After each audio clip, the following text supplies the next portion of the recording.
Bon, salut les frérots, on se retrouve en coaching one-one en direct avec Elias. Le but, ça va être de vous donner le maximum de value.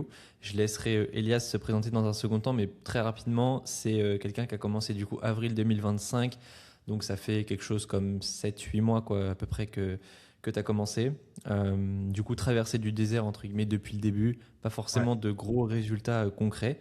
Et le but, c'est de donner un maximum de value là, à Elias pour qu'il puisse en tirer les bénéfices, se mettre sur la bonne voie et puis tout simplement envoyer et puis derrière commencer à avoir ses premiers résultats et puis scaler quoi. Donc bienvenue à toi Elias, c'est un plaisir de t'avoir parmi nous et dans cette Merci de vidéo, c'est m'inviter. cool. Ça me fait plaisir de t'avoir aussi, Z. Magnifique.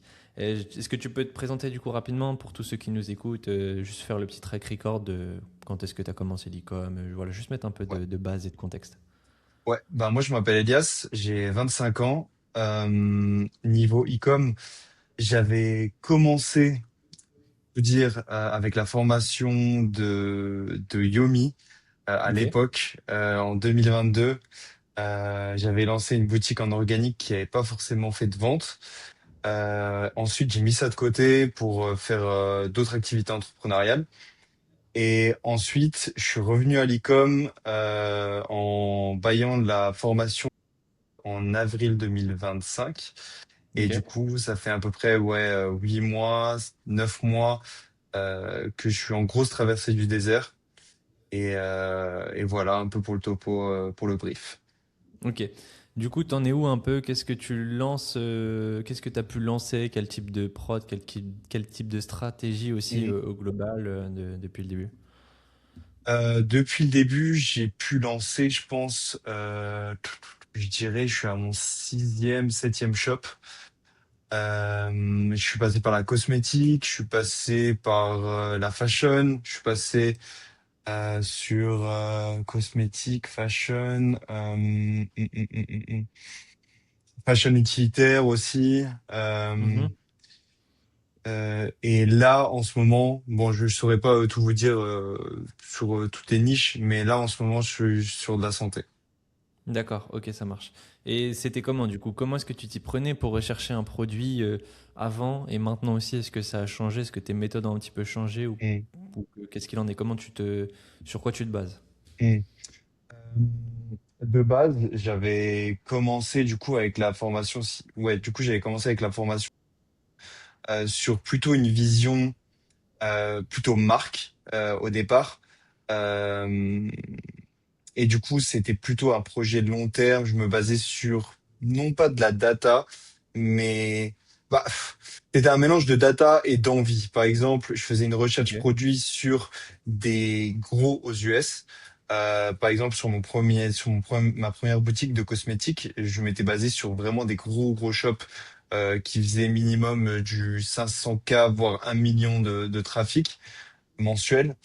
Je me basais surtout sur le trafic, sur mes premières boutiques, Mhm. ce qui n'est plus relevant, on va dire, maintenant.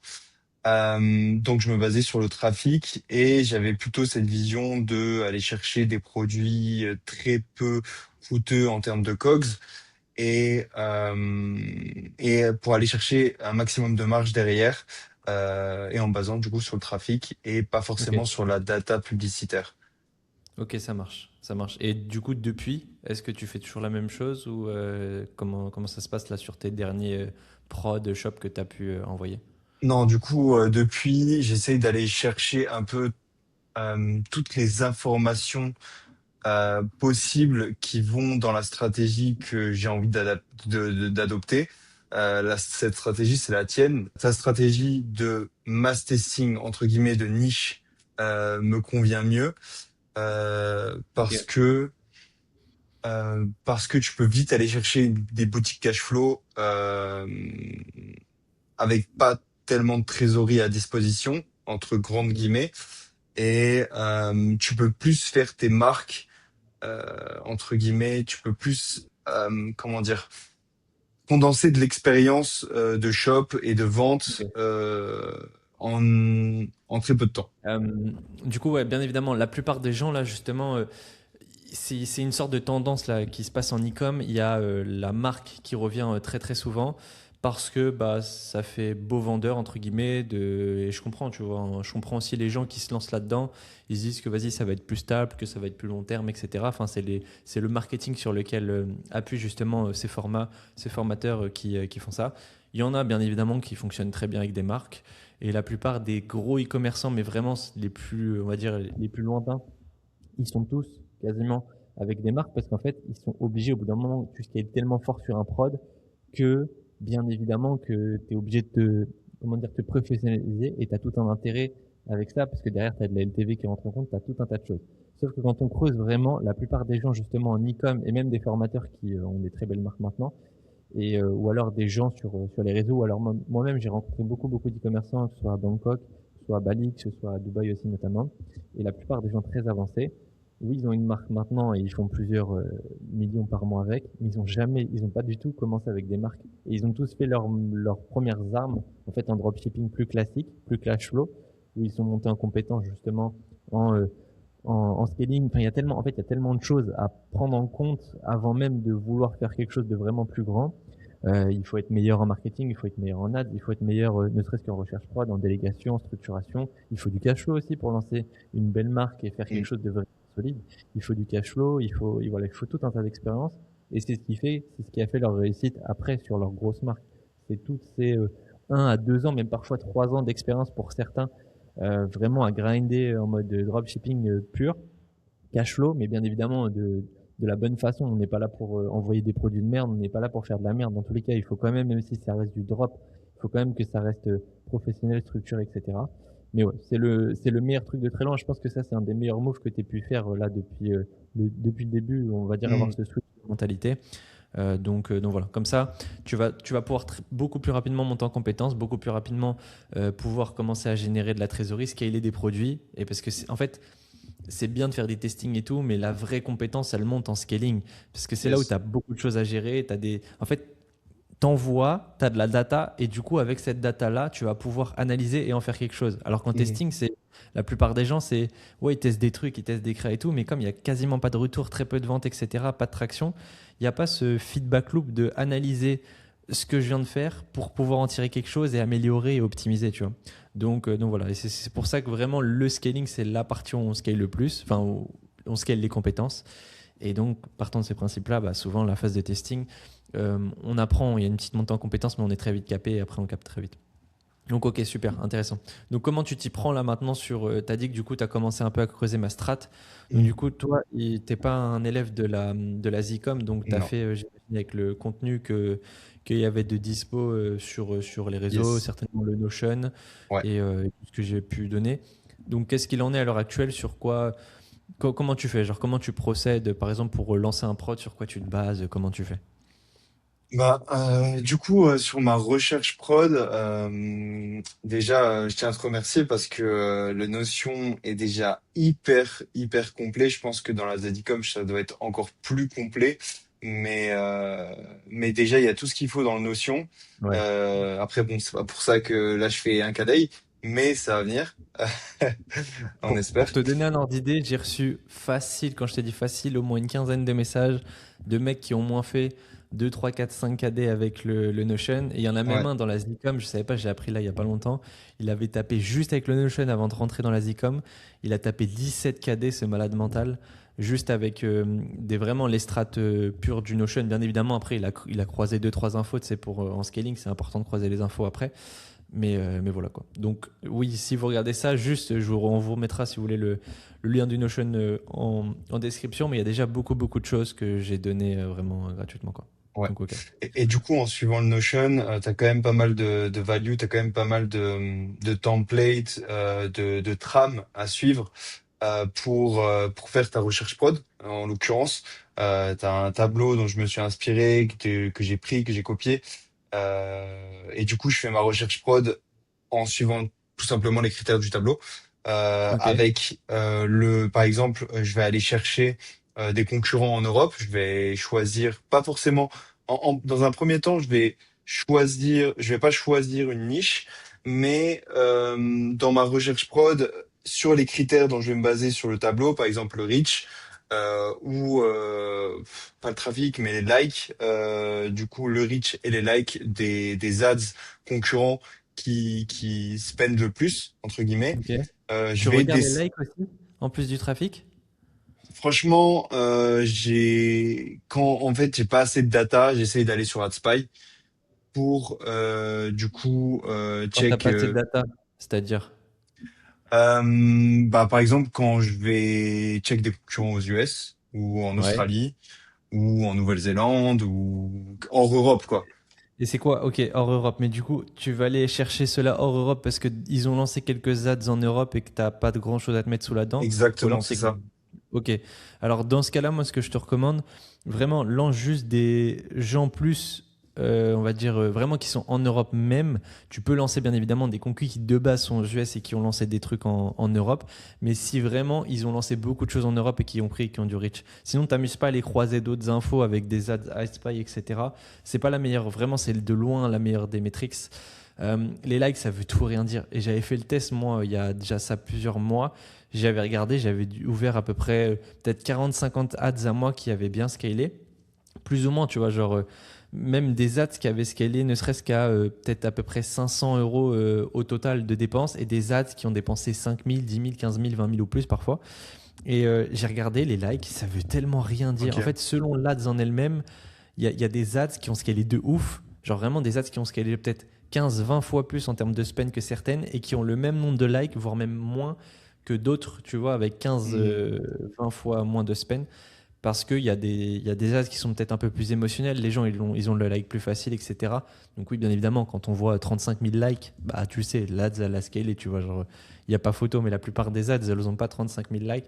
Donc partant de ce principe-là, moi je t'avoue, je regarde très très peu et je lance uniquement s'il y a au moins le concurrent du coup en question, qu'il soit en Europe ou pas, il y a au moins 4-5 ads qui remplissent du coup les critères que j'ai cités du coup dans le Notion. Et du coup, les critères, c'est 500 000 de reach ou alors c'est une ads active avec moins de 500 000 de reach mais qui a au moins 70 ou 100 euros de daily spend. Je crois que j'ai dit 100 euros de daily spend dans le guide, il me semble. Mais on peut même descendre à 70 et qui a au moins allez, 4 jours d'ancienneté minimum, 4-5 jours.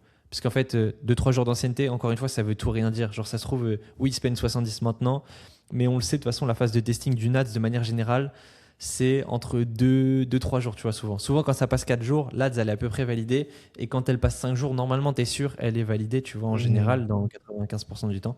Donc voilà, c'est pour ça. En gros, Ok. et tu iras Ouais. plus vite. Plus tu iras plus vite, tu seras plus droit au but et en fait, tu te baseras sur des choses qui ont vraiment marché en Europe que tu pourras répliquer sur des pays similaires avec des cultures similaires, etc. Tu vois, c'est aussi ça parce qu'il y a une sorte de décalage entre les hors Europe, les États-Unis notamment et l'Europe. Et donc Hmm. parfois, juste quand on copie-colle des US, déjà on n'est même pas sûr de prendre les bonnes dates. Et en plus de ça, bah, peut-être qu'il y a un décalage de culture qui fait que peut-être le time to market c'est pas exactement le même. Peut-être Ouais, tu vois, il y a exactement des le petites même. Ouais. choses comme ça qu'on ne pas trop. Ouais. Ok. Ouais, du coup, tu as bien résumé la chose. Ouais, je me basais surtout sur les likes d'après mon expérience avec Meta, mais du coup, de ce que tu me dis, puisqu'en fait, la plupart des ads, du coup, dans mes campagnes, qui spendaient le plus, avaient le plus d'engagement. Et je me suis basé sur ça, comme critère, mais ouais, c'est un peu faussé, comme tu le dis d'après ton expérience et d'après du coup ce que tu me dis, c'est que Faut... Meta Ouais, c'est ne pas, spend c'est pas pas sur l'idéal, on va dire. les ads avec le plus d'engagement, c'est juste ils spendent sur les ads qui ont le plus de potentiel de vente. Ouais, de toute façon, c'est ça. Mais en fait, c'est juste que les likes, il y a trop un gap entre ça spend et. Il y a beaucoup de likes. Bah, c'est pas sûr en fait que l'ADS Ok. a vraiment si spend que ça.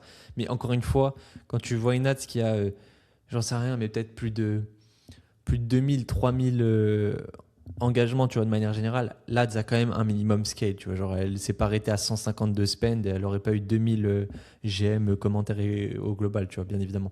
Mais souvent, la plupart des ads, tu vois, tu peux les voir entre, je sais pas, entre 100 à 200, 300, 400, 500 likes. Bah, ça veut rien dire. Genre, vraiment, j'ai des ads qui en spendent très peu, qui ont atteint 500 likes et que j'ai cut très rapidement. Juste parce qu'en fait, il y avait un truc un peu d'émotionnel dans l'ad, ce qui fait que les gens cliquaient dessus Ok. mais sans acheter, tu vois. Ouais. Genre, c'est pas parce qu'ils mettaient un j'aime que derrière ça achetait forcément. Et donc, Hmm. moi, je l'ai fait très rapidement. Donc, c'est pour ça, Ouais. c'est une métrique que je viens regarder plus tard. Quand j'ai quelque chose qui scale, là, Ok. oui, pourquoi pas. Tout ce qui a Ouais. du like ou quoi, là, je l'envoie. Parce que j'ai Ok. déjà un truc qui marche et Ouais. tout. Et au pire, j'envoie dans une CBO, ça se mène pas, tu vois. Hmm. Et ça vient pas casser ce que j'ai de base qui marche bien, quoi. Donc, si j'ai bien Donc, compris, c'est une métrique à regarder en plus, une data à regarder en plus quand tu es plutôt dans une phase de validation d'un produit, de 100%. scaling, plutôt que de testing. Ouais. Et de toute façon, quand tu es dans une phase de validation d'un produit, on pourrait y revenir un peu plus tard sur les débuts de scaling, comment faire et quoi Hmm. agir, enfin où mettre l'effort au début. Mais il faut tout prendre. Genre, en fait, il faut aller sur tous les canaux d'acquisition possibles, trouver le maximum de contenu sur son prod, etc. Et tout ce qui a un minimum d'engagement, même pas beaucoup. Peut-être des engagements que de base tu n'aurais pas choisi, tu vois, sur les sections de tes ads en recherche prod. Bah là, il Mhm. faut être un peu plus indulgent. Parce qu'en fait, tu as déjà quelque chose qui marche. Et même si ça a marchouillé, on va dire, pour quelqu'un, ça veut pas dire que toi, ça peut très bien marcher. Enfin, ça peut très bien marcher pour toi quand même, tu vois. Et au pire, en fait, c'est juste qu'il faut pas baser sur son testing sur des choses où il y a très peu d'engagement, sur des choses où il n'y a pas trop de traction. Parce que tu vas pas du tout maximiser, tu vois, tes chances de testing. Par contre, plus tard, quand tu scales, c'est pas grave. Même si ça n'a pas tant de traction que ça, ou tu vois, il y a eu quelques likes sur, comme on a vu là sur Facebook, ou même tu vas sur du TikTok organique ou quoi, tu vois, il y a, je sais pas, même il y a 20 000, tu sais, il y a 20 000 vues. C'est pas dingue en vrai. Mais tu peux quand même le prendre, Ouais. le répliquer vraiment de la même manière, l'envoyer et voir ce que ça donne. Est-ce que ça se peine pour toi ou pas? Mais parce que là, du coup, tu es déjà dans un process de ça scale, tu as déjà de l'attraction, tu as déjà des ventes, tu as déjà du profit. Tu es déjà dans une phase où il y a quelque chose qui se passe. Et donc là, c'est intéressant de tester justement une grosse diversité, mais ça plus tard, quoi. On en viendra dans Ouais. une deuxième partie. Ouais, tu l'as dit, du coup, prendre en compte aussi également la time frame du coup entre le lancement du concurrent et quand il a cut ses ads, Ouais. il a d'ads actives, s'il a voilà, c'est un critère à prendre en compte, 100 minimum 150 ads actives chez un concurrent. Bref, on va prendre tous ces critères en compte, on va Ah regarder non, je m'en euh, fiche. hein? Moi, ça, je regarde pas, hein. Ah, tu regardes En pas? gros, non, non, non, vraiment, genre, les seuls trucs que je regarde en recherche prod, c'est du coup, je regarde s'il a au moins 5 ads. Vraiment, je veux juste 5 ads qui remplissent les critères. Donc, soit, même si l'ad est inactive, si c'est 5 ads qui ont au moins 500 000 de reach, je les prends. Si Ok, j'ai que 3 ads qui ont 500 000 de reach, mais par contre, il a 2 ads actives à l'heure actuelle qui ont au moins 70 euros, 80 euros de daily spend avec 4-5 jours d'ancienneté, du coup, quand tu vas sur la librairie, je les prends. Et si, donc, il y a ces deux critères-là. Et si tu as au moins 4-5 ads, tu vois, qui remplissent ces critères-là, c'est un prod que tu peux lancer, tu vois. Et le reste, on s'en fiche. On s'en fiche de ok. son trafic, on s'en fiche de si le site est encore actif ou pas. C'est quand même mieux. Mais genre, des fois, il y a des sites qui sont là, mais ils ont plus d'ads. Mais par contre, ils ont plein de. Ils ont eu un prod qui a rempli tellement. Enfin, où il y a plein d'ads qui ont rempli les critères. C'est pas grave, ça se prend, ça s'envoie. Souvent, Ok. tu verras, à force de faire de la recherche prod, tu verras sur les différentes années, c'est très souvent les mêmes prods qui reviennent, ou alors c'est des déclinaisons d'un produit, tu vois, qui revient d'une autre manière. Ce qui fait que, justement, même si c'est éteint complètement, il ne faut pas hésiter à le lancer. Même si finalement, il n'a pas lancé tant dates que ça au total, mais qu'il en a quand même eu qui ont rempli les critères, il faut quand même le lancer. Et donc, Mhm. vraiment, je prends pas en compte le trafic, je prends pas en compte. J'en sais rien si c'est. Bah, par contre, juste un truc, ce que je fais, et c'est. Parce que dans ma manière de tester, après, je vais l'expliquer justement pourquoi je fais ça, Mhm. mais je me base pas sur les sites trop trop gros. Donc ça veut dire là, tu vois, tous tes sites où il y a 600 000, 700 000 de trafic ou quoi, j'évite parce que souvent, ils ont des process, ils ont des gros process en place sur les DMCA et ils trouvent vite, tu vois, les gens qui reprennent leur contenu, les gens qui reprennent leurs images, etc. Et en plus, ils sont à un stade tellement plus avancé que toi que tu vas reprendre leur funnel maintenant, mais leur funnel, il dépend de tout leur écosystème qu'ils ont mis en place, de leur LTV, de leurs différents produits qu'il y a sur le site, Emailing, qui fait ouais. le OV, l'emailing, les upsells et compagnie, tu vois. Là où un site un peu moins gros de manière générale, il dépend un peu moins, on va dire, de tout ce Ouais. système-là. Ce qui fait que Et ça va être tu plus répliques facile à quelque copier. chose qui est plus proche de toi et qui a plus de chances de fonctionner, quoi. Et en plus, tu évites le DMCA sur les shops un peu moins gros, quoi, de manière générale. Donc c'est juste là où je prends pas. C'est tout. Ok. Et j'ai une petite question par rapport à ce que tu as dit. Donc, toi, un shop prenons l'exemple, qui a scale au mois de décembre et qui, du coup, est en phase de descaling. Tu peux le voir sur le trafic, tu peux le voir dans les ads, tu peux le voir, voilà, sur plein de métriques. Ça va quand même être pertinent pour toi, du coup. Ouais, 100%. Après, Ok. en gros, tu vois, par exemple, si tu remarques quand même, justement, le time to market, comment on le voit, là, je vais l'expliquer rapidement. Souvent, c'est ce que je viens faire, c'est donc dans toutes les ads que j'ai sélectionnées qui remplissent les critères, je regarde les dates de création. Et par exemple, je sais pas si tu as 10 ads qui remplissent les critères. Moi, je m'arrête à 15 pour la sélection. Et c'est pour ça, dans le tableau de recherche produit, j'ai juste mis max 15 ads. Mhm. S'il y a 10 ads qui remplissent les critères, je regarde la date de création de chaque ads et j'essaye de voir s'il y a une corrélation avec un mois, peut-être qui revient un peu plus ou quoi qu'un autre. Potentiellement, tu vois. Je sais pas, par exemple, ce que tu as dit, mais en vrai, sur 10 ads, il y en a, je sais pas, il y en a 6 qui ont pété en décembre et deux autres, tu vois, en novembre. Et il y en a deux autres un peu plus tôt dans l'année. Bah, je vais pas regarder du coup la première ads qui a pété pour savoir. Peut-être que la première, tu sais, elle a pété, je te dis une connerie, elle a pété en avril. Mais si Mhm. la plupart ont pété en novembre, décembre, bah, je vais me noter, je vais me faire une petite note. Ok, time to market fort, novembre, décembre. Après, j'ai Ok. quand même regardé le prod. Juste quand tu regardes le prod, est-ce qu'il a l'air de se vendre toute l'année ou pas? Je te prends un exemple. Des gants, tu vois, des gants en mode hiver, bah, bien évidemment, il va pas se vendre toute l'année. Donc, c'est super, super important de respecter le time to market. Tu as beau Mhm. le lancer en été, voilà, ça va pas fonctionner. Mais il y a des prods, c'est un peu. Il y a des prods, il y a quand même des time to market, mais on le voit moins. Par exemple, je te Mhm. donne un exemple. Il y a des rasoirs électriques. Je sais pas si tu as déjà vu, mais pour les femmes, pour couper les poils des femmes, ça, typiquement, il y a un gros time to market quand il commence à faire un peu plus beau, tu vois. Donc, c'est à partir de mai, quelque chose comme ça, tu vois. Peut-être fin avril, mai, juin, quelque chose comme ça. Parce qu'en fait, indirectement, mais c'est pour ça, des fois, on a du mal à comprendre, parce qu'on sait pas, on n'achète pas forcément ce type de produit-là.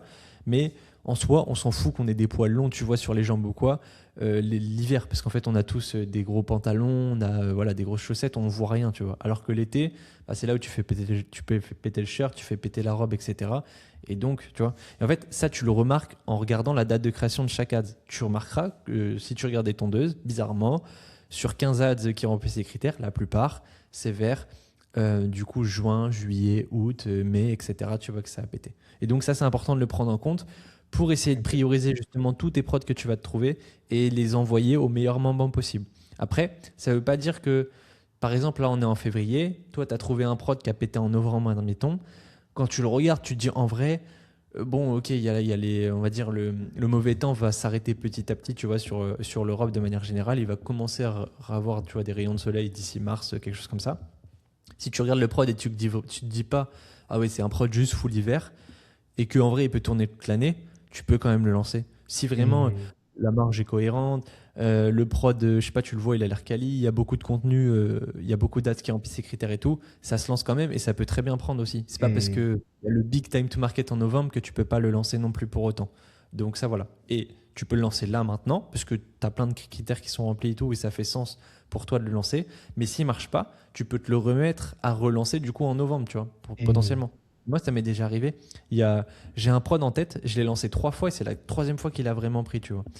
Et je ne saurais pas te l'expliquer pourquoi. Les 3 fois, je l'ai lancé de la même manière. En plus, la deuxième fois, pardon, je l'ai lancé, c'était vraiment le time to market idéal. La première fois, c'était un peu avant. Je ne sais plus quelles étaient ses dates à lui, mais je crois que le time to market, c'était juin à peu près. Et en fait, je l'ai Ok. relancé genre peut-être septembre, fin septembre, tu vois, vraiment toute fin septembre.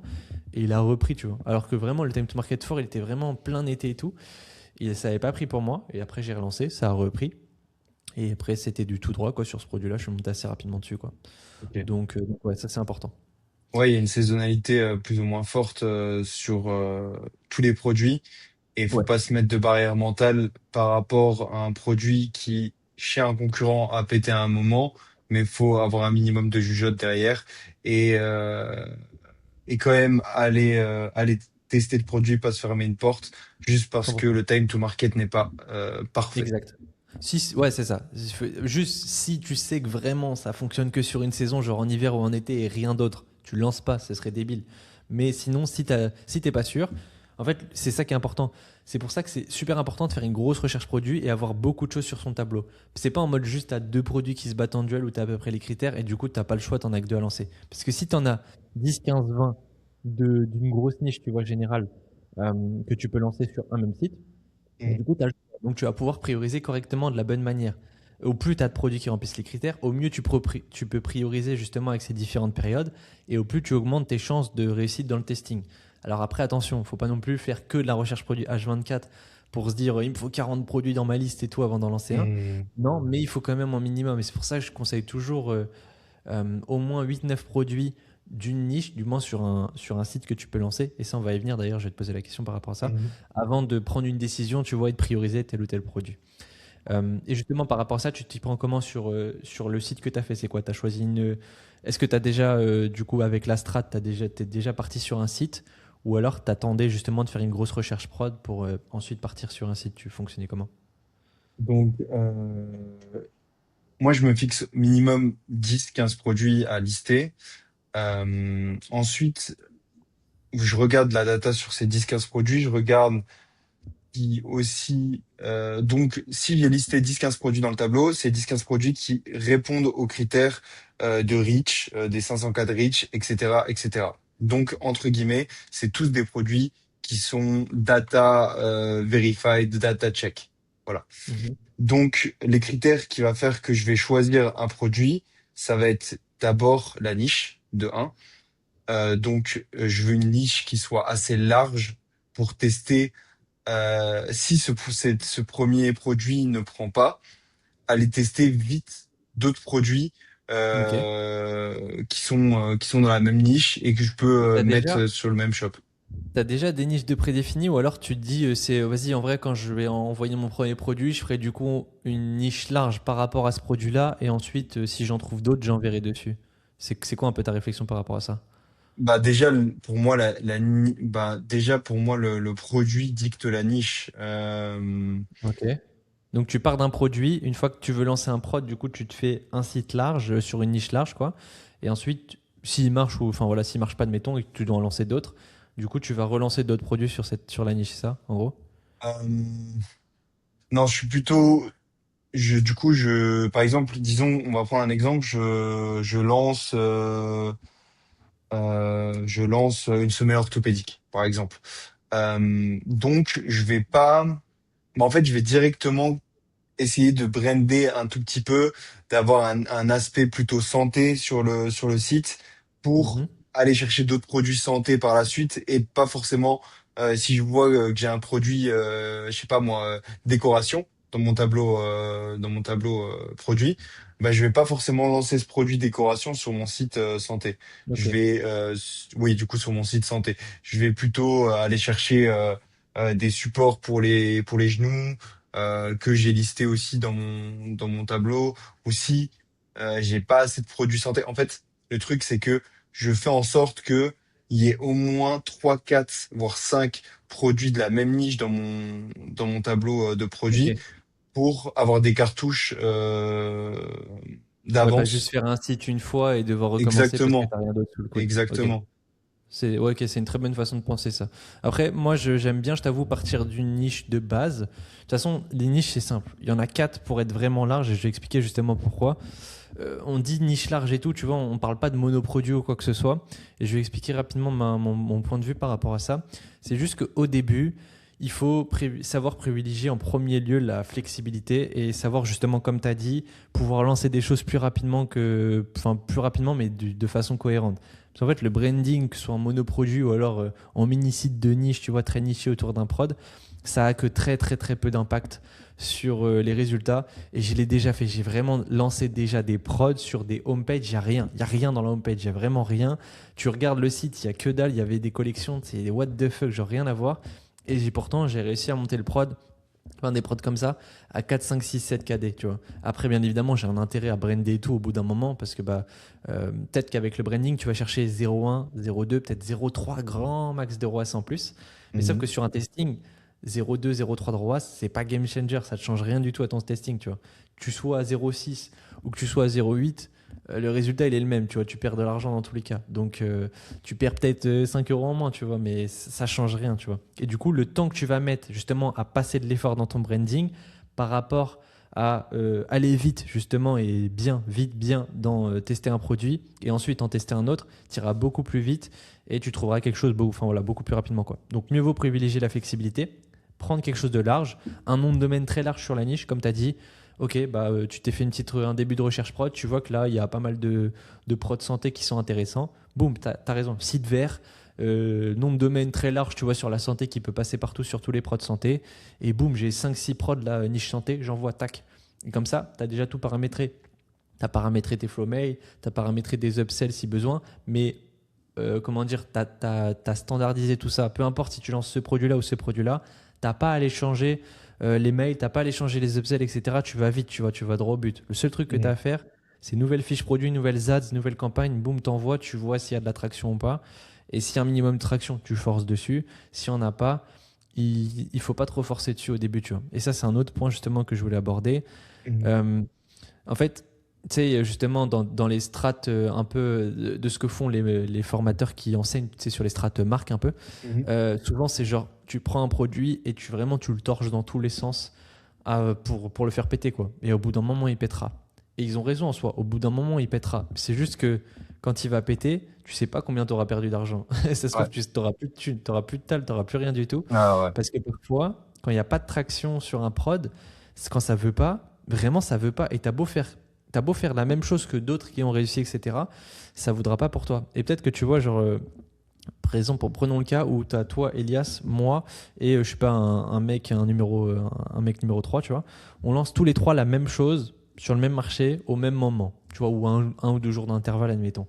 De la même manière à peu près, tu vois, genre même angle marketing, même créa à peu près, etc. Et on va lancer tous les trois et c'est pas forcément le premier de nous trois qui aura les meilleurs résultats.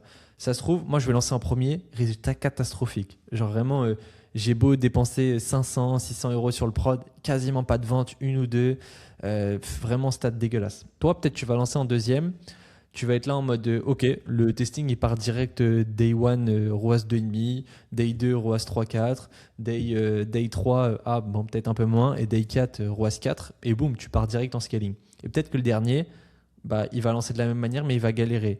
Mais peut-être un peu moins que moi. Ça veut dire peut-être qu'il va être un peu BE. Et du coup, il va peut-être pouvoir passer dans une phase un peu d'optimisation, tester des trucs et tout, parce qu'il perd que très peu d'argent, tu vois. Mais on aura beau faire à peu près tous les trois les mêmes choses, Mhm. lancer à peu près les mêmes en marketing, les mêmes types de créa et tout, changer les mêmes offres et tout, bah peut-être que moi, je vais galérer beaucoup plus que toi, tu vois. Et donc, c'est pour ça que c'est important de garder sa flexibilité au début pour pas mettre de l'énergie dans quelque chose qui veut pas pour toi. Genre pour toi, à l'instant T, avec ton ad account, avec les créas que t'as et tout, ça veut pas. Et le truc, c'est que tu peux perdre tellement d'argent bêtement au début, tu vois, surtout que bah, on est proche de notre réseau au début. Donc mieux Mhm. vaut justement avoir une sorte de SOP, donc c'est une sorte de procédure à suivre de media buying assez stricte au départ et uniquement mettre de l'effort sur quelque chose où il y a un minimum de résultats. À la limite, tu es un peu en perte, tu vois, sur le testing, proche du BE. Là, oui, ça vaut le coup de forcer dessus, tu vois, et de l'envoyer ensuite to the moon si possible, quoi. Mais ouais, ça, c'est super, super important.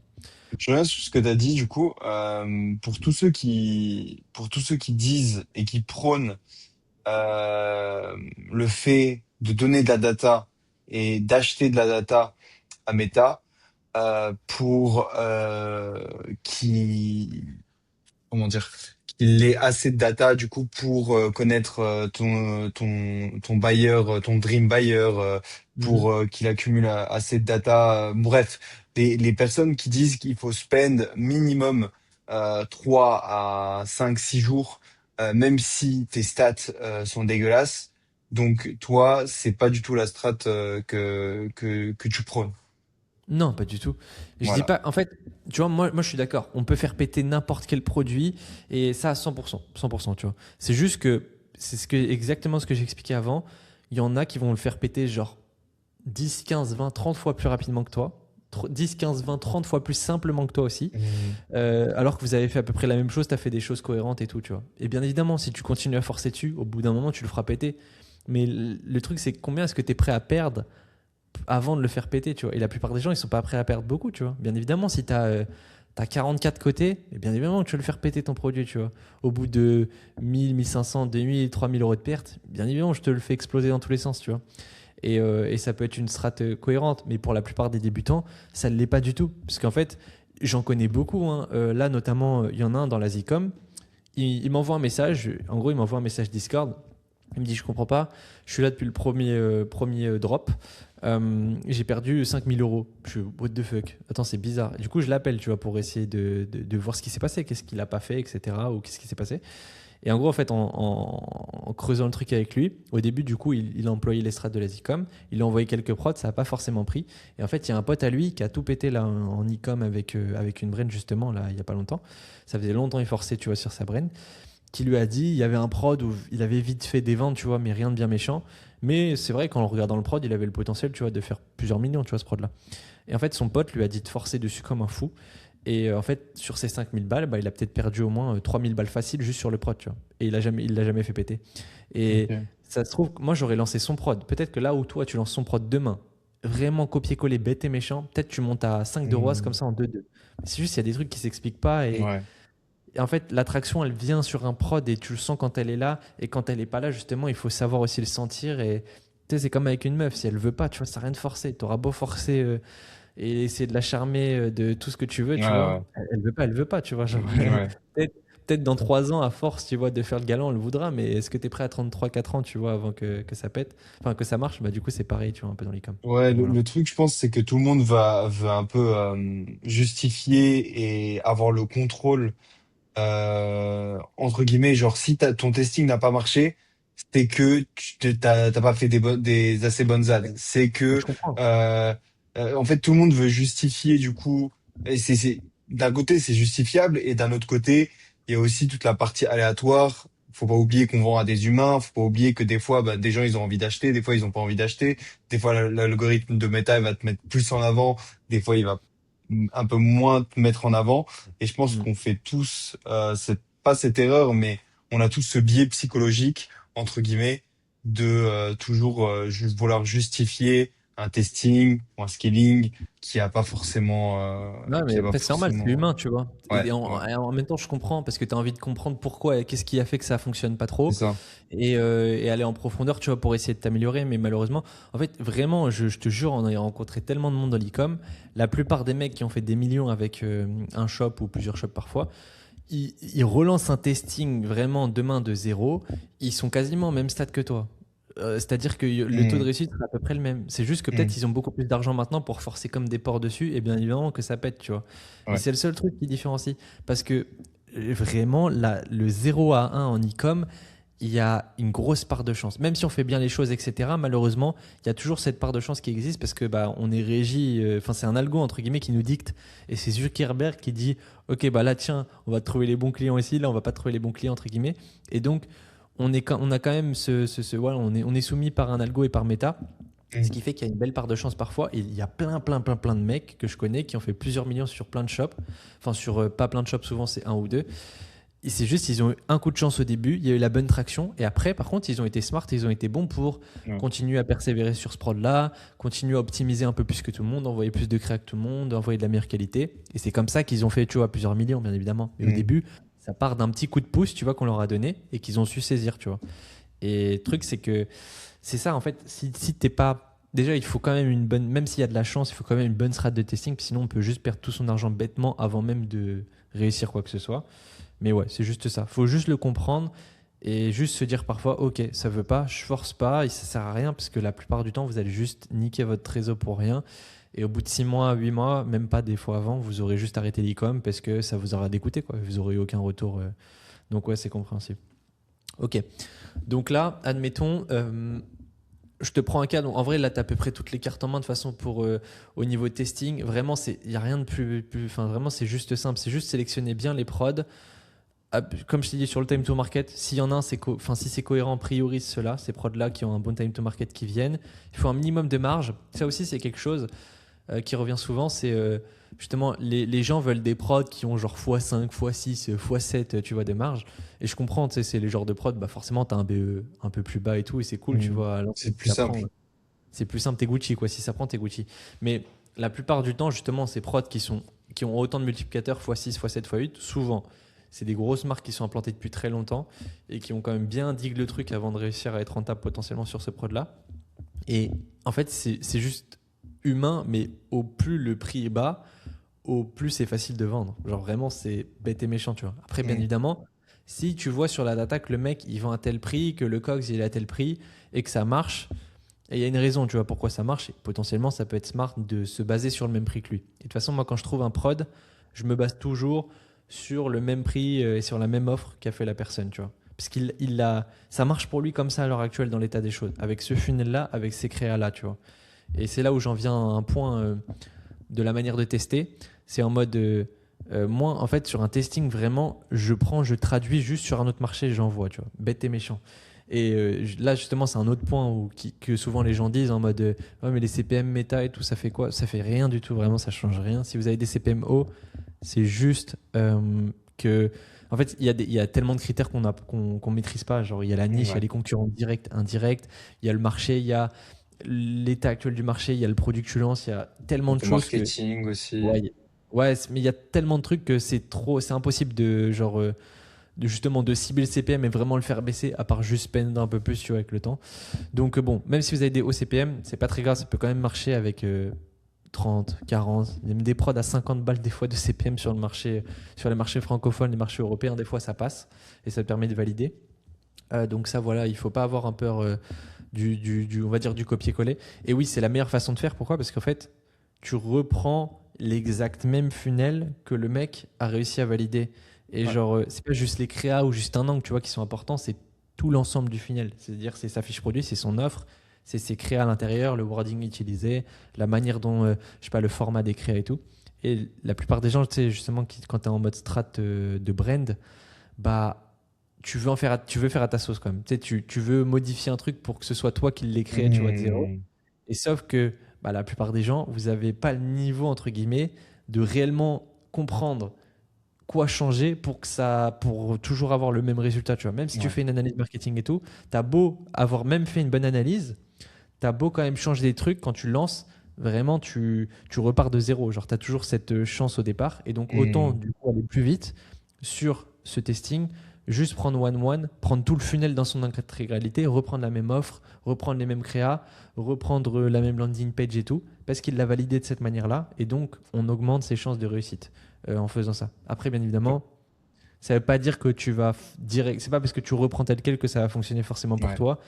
Mais quand tu regardes toutes les manières de tester, c'est la manière qui a le plus de taux de réussite, quoi, de manière générale. Donc voilà. Et j'ai une petite question. Donc, on va se mettre à la place de quelqu'un qui a recopié un funnel de haut en bas, de la créa jusqu'au site web, jusqu'à la landing page, jusqu'au checkout. Euh, Cette personne, du coup, elle a lancé son testing. Day one, elle a des ventes. Et day 2, day 3, on va dire day 2, ça passe pas le day 2. On va dire qu'il a 0,80 de ROAS, cette personne. Euh, à partir de ce moment-là, toi, tu dis que du coup, tu te laisses à minima 2 à 3 cartouches sur un produit avant de passer à autre chose. Euh, donc Ça cette dépend. personne, hein, Ça dépend. Si vraiment c'est cata, il y a même pas je me laisse même pas de cartouche pour optimiser. C'est je coupe et je passe au next product. ok, Euh, ok, d'accord. On va dire qu'il y a un minimum euh, enfin, il y a un minimum de data. On va Ouais. dire que tu t'appuies dessus.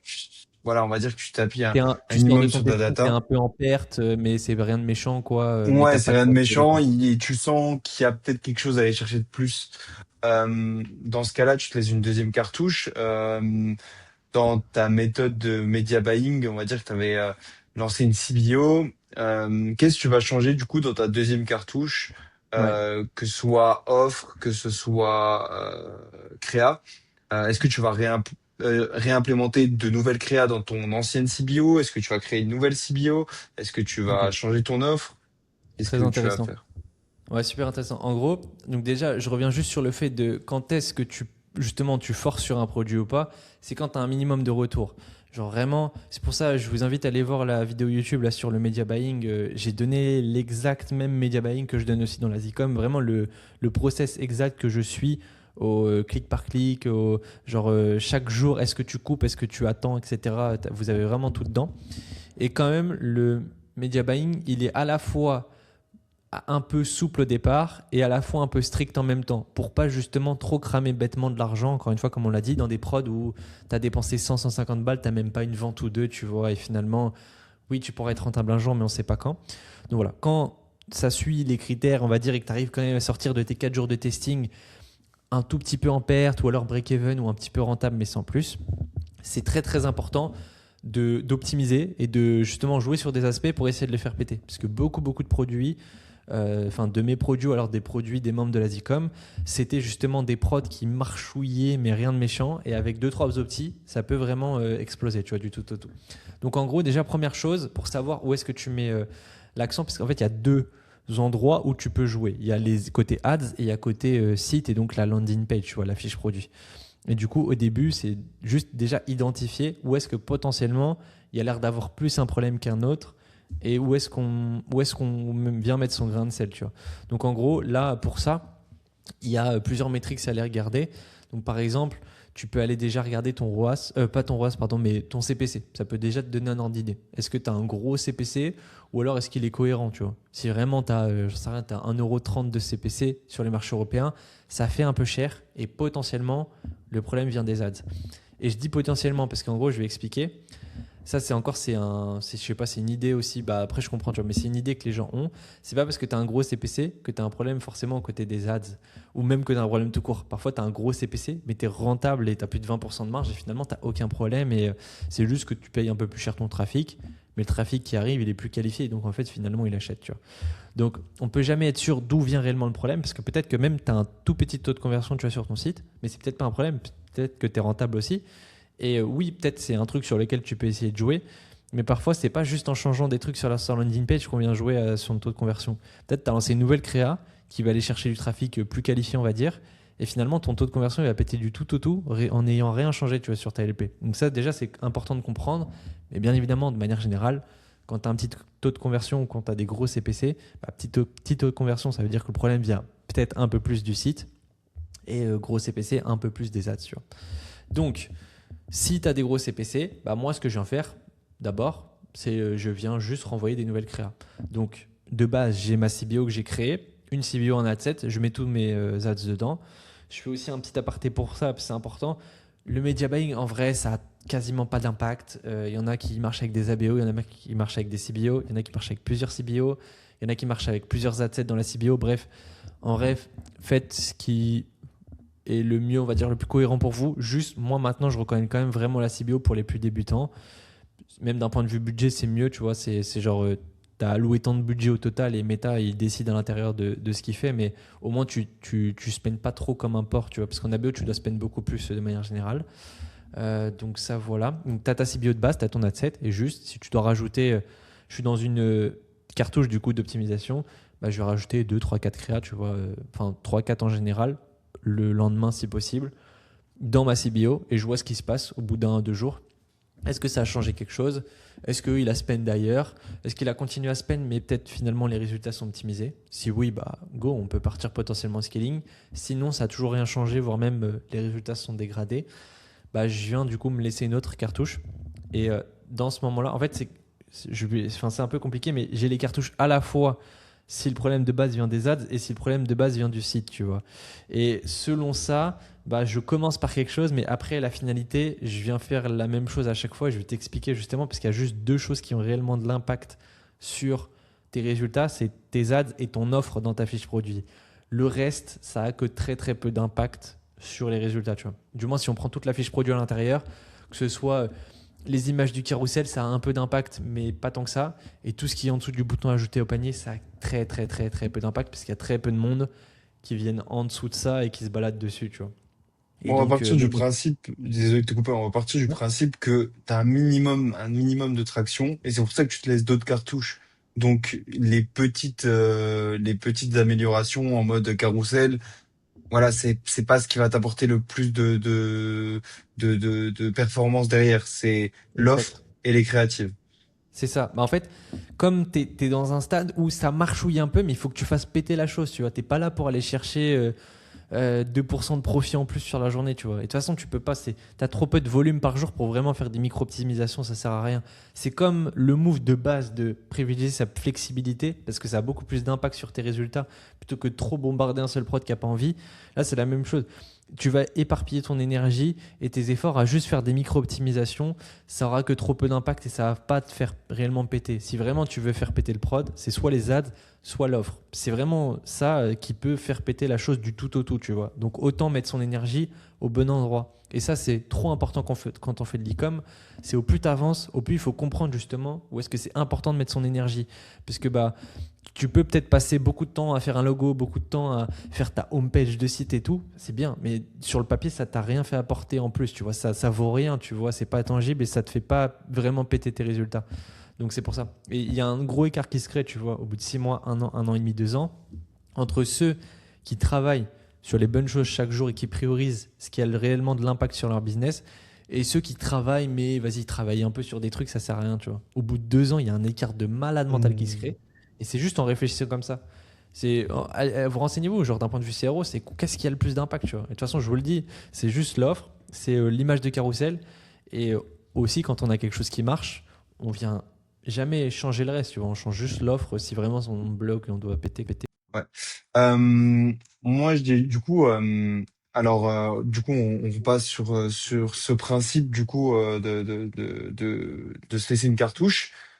Toi, tu vas changer, du coup, tu vas rebalancer des créatives, tu nous as dit dans la CBO, et tu vas changer l'offre. Tu vas te baser sur quoi? Parce que on va dire que tu t'es inspiré du concurrent, tu as fait exactement la même LP, exactement la même offre quand tu as fait ta première cartouche.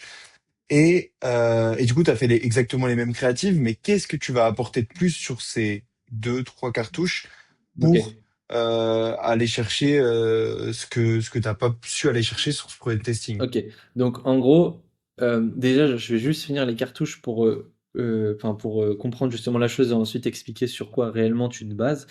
Donc, première cartouche, comme j'ai dit, c'est soit tu rajoutes des créas, ou soit si le problème vient côté site, tu changes directement l'offre et tu vois ce que ça fait. Deuxième cartouche, en fait, c'est à peu près la même. C'est tu changes et tu rajoutes des créas et tu changes l'offre en fait. Peu importe si d'où venait le problème à la base, tu fais les deux, tu appuies sur les deux en Ok. même temps. Et troisième et quatrième cartouche, c'est la même chose. Tu rajoutes des créas et tu changes l'offre. En gros, c'est ça globalement. Et du coup, quelle créa tu rajoutes et quelle offre tu changes et comment tu la changes. Déjà, sur les créas, bah, en fait, sur un testing, donc je l'explique dans la vidéo de Media Buying, ça sert à rien de lancer 10 milliards de créas. 3 à 6 créas, c'est largement suffisant pour valider potentiellement quelque chose et pour justement rester dans le bon 80-20. C'est-à-dire que ça sert à rien de faire 15-20 créas alors que tu mets 50 balles par jour sur un testing. Le temps investi, tu vois, là-dedans versus... en fait, tu auras à peu près, enfin, tu les mêmes retours que si tu fais 6 créas. Donc faisons juste 6, vois déjà ce que ça donne et si ça marchouille, tu es un peu en phase d'opti ou si ça scale, là on rajoute des créas. Donc là, on est dans la phase de petit, on doit rajouter des créas. Je viens juste compléter. Est-ce que finalement, au total, il n'avait pas, je sais pas, 12 créas qui remplissaient les critères, ce concurrent-là. J'en ai lancé que 6, ça veut dire qu'il m'en reste 6 autres. Donc je peux en prendre 3, je les traduis, j'envoie, tu vois. Et si on prend le cas où il y en avait que 6 et où il y en avait que 5 et tu as déjà tout envoyé, bah, je vais faire une rapide recherche concurrentielle. Est-ce qu'il n'y a pas d'autres concurrents sur le même produit qui ont des créas qui remplissent les critères que je puisse les envoyer? Ou alors, là, ça peut être intéressant. Tu peux aller par exemple sur Calodata. Si ton produit, tu arrives à le trouver sur Calodata, c'est vraiment une mine d'or d'informations là-bas.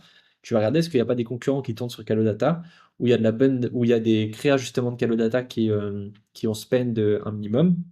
Ou alors tu peux aller sur du TikTok Ads rapidement. Si vraiment tu trouves pas de concu, tu vois, sur Meta Ads, je préfère déjà aller chercher sur Meta et Calodata. Et si j'ai rien, je vais ailleurs, je vais sur de l'organique, machin, etc. Et tout ce qui a fait beaucoup de vues ou quoi, là je peux l'envoyer. Mais tout ce qui a beaucoup de data, tu vois, parce que t'es dans une phase d'opti, donc il faut envoyer des choses cohérentes.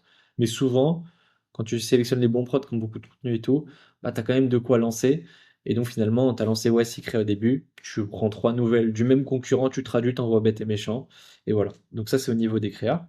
Euh, je sais pas si tu as Au des niveau d'offre? questions à ce niveau-là sur les créas en particulier ou si j'ai... Non, non, du coup, sur les créas en particulier, tu parles du process de Ouais, création? là, dans la phase de petit ou quoi. Parce qu'en soi, vraiment, c'est juste de la créa adulte encore bête et méchant à ce stade-là. Ouais. Parce que, Et ouais, continue. mais parce qu'en gros, j'estime que euh, ça vaut pas le coup de mettre beaucoup de temps dans ce produit-là pour le moment à l'heure actuelle. Parce qu'il a pas assez prouvé, tu vois, pour vraiment valoir le coup. Donc, je vais pas aller me creuser la tête à faire des analyses marketing dans tous les sens, etc.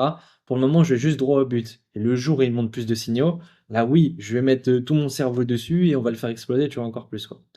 Donc voilà, en gros. Ouais. Et du coup, Euh, ouais, ouais. au niveau des créas, t'as encore autre chose ou alors je peux passer à l'offre, je sais pas, attends. Mais en gros, ouais, c'est ça. Faut juste trouver des concurrents rapidement, pas besoin d'en trouver 50. Si t'en trouves un Mhm. concurrent juste sur Meta, le mieux de base, donc tu vas sur TrendTrack, tu vas sur ce genre de tool, tu tapes des mots-clés, c'est pour trouver des concurrents.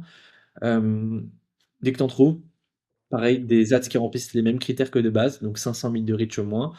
On peut, et en vrai, enfin, je dis 500 000, mais si Nads à la 440, en vrai, ça peut se lancer, tu vois. Genre, même si Nads à la 400 000, ça pourrait quand même se lancer. Genre, ça sert à rien d'être ultra, ultra strict sur le nombre de vues, Mhm. voilà. Et pareil, si elle est active, là, elle a du daily spend de 70, 80 euros de daily spend avec un peu d'ancienneté. Pareil, ça s'envoie. Donc, J'ai une petite ouais, aparté à faire avant de passer sur l'offre, carrément. du coup sur le changement d'offre. Tu dis quoi aux personnes qui sont vraiment anti-reprise de contenu, anti-traduction? Je vois pas mal ça, que ce soit sur le marché francophone ou que ce soit sur le marché américain, qui sont là en mode faire de la reprise de contenu, c'est pas aligné ou etc. Qu'est-ce que tu as à dire toi à ces personnes qui pour eux faire de la reprise de contenu ou de la traduction pure et dure t'apporte rien au marché et donc tu vas pas apporter de value quoi. Ouais. Bah, en fait, alors déjà, il y a deux cas. Il y a ceux qui disent ça par religion, et ça, je comprends 100%, tu vois, c'est dans leur religion. Donc, bien évidemment, là, il faudra se casser la tête, enfin, du coup, cassez-vous la tête pour essayer d'un peu de refaire à votre sauce et tout. Mais en fait, dans tous les cas, que tu copies one-one ou que tu fasses ta propre créa, tu piques le contenu de quelqu'un. Genre, tu piques le travail de quelqu'un, tu piques peut-être tes angles marketing que lui, il a trouvé, etc. En soi, c'est la même chose. Vous avez rien inventé non plus. Vous avez rien créé. Vous reprenez le même prod que quelqu'un en dropshipping. Vous envoyez des mêmes usines que lui. Vous basez sur tous les efforts qu'ils ont fait. Vous avez rien inventé du tout. Donc, autant valider rapidement quelque chose, le plus droit au but possible, mais de la manière la plus logique possible. Et si vraiment c'était, on va dire, s'il y avait un meilleur taux de réussite à faire ça et tout, bien évidemment que je le dirais, tu vois, et je dirais arrêter de reprendre le contenu bête et méchant. Mais j'ai testé tellement de trucs et maintenant j'ai la Mhm. data de tous les membres de la Zcom, c'est-à-dire il y a 400 membres qui envoient des prods là depuis septembre. J'ai beaucoup, beaucoup, beaucoup de data. Il y en a énormément qui ont pété avec ça et ça me confirme, mais genre 100 fois plus que vraiment copier 1-1 sur un testing, c'est la meilleure chose de loin. Genre vraiment, c'est ce qui marche le mieux. Donc, après, je comprends si vraiment ça vous dérange quoi, essayez de vous casser la tête. Mais si vous cassez la tête, allez pas trop loin par rapport à ce que le concurrent a fait de base. Gardez le même angle marketing, gardez le même message, potentiellement juste paraphraser un peu le script et vas-y, changez si vous voulez les b-rolls. Mais sur le papier, vous piquez le même contenu que nous. C'est juste que nous, on est plus 80-20 que vous. Et en fait, là où vous prenez 2 heures à faire une créa, nous, on en prend 20 minutes. Et en plus, le résultat est même, de manière générale, un peu meilleur, quoi. Donc voilà, en gros. Ouais. Mais c'est vrai que il y en a beaucoup qui se posent la question. Et puis, côté, je Mhm. l'avais dit tout à l'heure, ça change rien au CPM et tout, c'est la même chose que vous ayez, enfin, si vous avez des CPM élevés en ayant fait ça justement, du coup, de la copie 1-1, si vous avez repris le contenu et vous l'avez remâché à votre sauce, vous aurez eu les mêmes CPM. Vraiment, ça n'aurait rien changé. Donc voilà. Il y a aussi l'argument que j'ai entendu pas mal sur la reprise de contenu contre la reprise de contenu qui dit c'est bête, hein, mais ils disent ouais, imagine du coup tu pètes avec ce prod que t'as fait en reprise de contenu en copy-paste. Hmm. Bah tu sauras pas, vu que t'as pas fait ta marketing research, t'as pas été chercher les avis Amazon, t'as pas été chercher les avis Reddit, t'as pas été chercher vraiment de la data sur laquelle t'appuyer, un certain verbatim, un certain copywriting derrière à faire sur tes créas. Bah tu vas pas savoir comment scaler ton produit par la suite, mais de mon avis c'est complètement bête parce que une fois que t'as la validation, tu peux faire ta Ah oui. marketing research Et surtout par que la suite. ta marketing Et research sera meilleur parce que tu te bases sur des trucs qui marchent pour toi. Peut-être dans les créations que tu exactement. tapé, tu as, je sais pas, peut-être il y avait deux, trois angles marketing, tu vois, à l'intérieur des différentes créas. Peut-être ta LP, elle est un peu broad, mais je sais pas, il y a un aspect, il y a un angle marketing un peu plus intéressant. En fait, genre, la data du concurrent, enfin, la data justement de ce qui a marché sur le concurrent, c'est peut-être pas forcément ce qui va mieux marcher pour toi. Et du coup, c'est la meilleure data vraiment, c'est la sienne. Et après, ensuite, on regarde celle des autres. Qu'est-ce qui a marché pour les autres? Donc, du coup, c'est même encore mieux. Genre, du coup, tu as déjà quelque chose qui marche, tu as déjà un angle, un format, c'est un concept. Il y a des patterns qui reviennent dans Mm. toi, ce qui a fonctionné pour toi. Donc, tu peux encore plus, justement, itérer et optimiser par rapport à ce qui a fonctionné pour toi. Donc, vraiment, cet argument-là. Yes.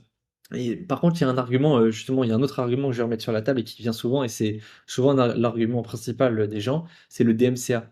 Tu sais, c'est du coup, bah, tu te fais Ouais. DMCA et tout. Bah, en fait, c'est ce que j'expliquais un peu au début, il faut juste pas être bête et reprendre les gros shops qui ont 600 000, 700 000, 800 000 de trafic. Ou alors les shops, vraiment, tu sais, c'est des marques. Même si c'est du drop, c'est des marques, elles sont là depuis 3 4 ans.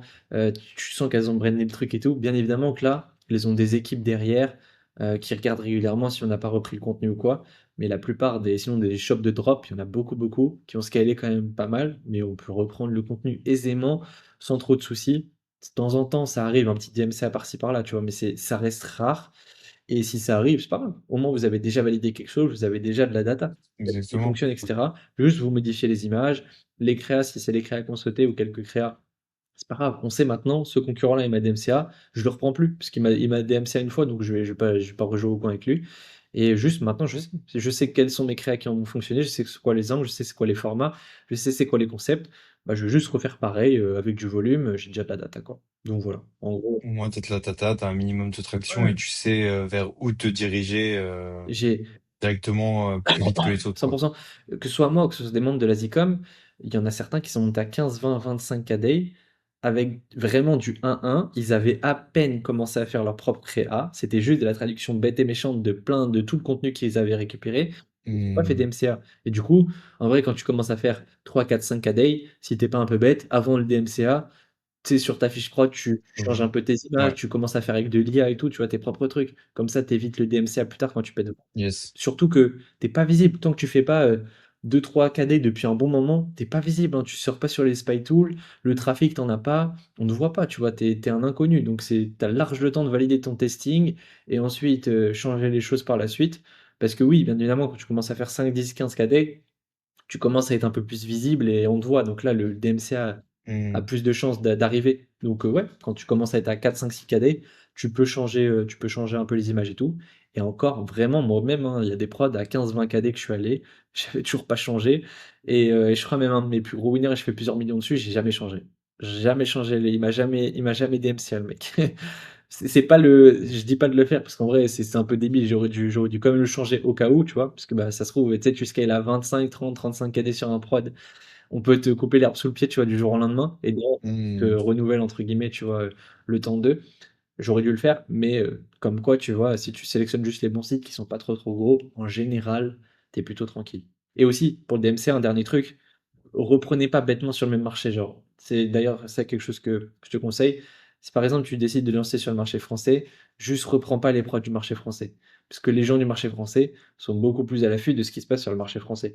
Les Italiens sur C'est clair. l'Italie, etc. Tu vois. Donc ça évite aussi de se faire DMCA trop rapidement, ce genre de move Yes. aussi. Donc voilà. Donc, Yes. Merci pour l'aparté. On peut revenir ouais, sur, carrément, du coup, sur le changement de l'offre. carrément. En gros, l'offre, c'est pas compliqué. À force de regarder des sites de drop, vous allez voir, il y a encore une fois des patterns, et le mot pattern, il est intéressant, hein, il est important de comprendre.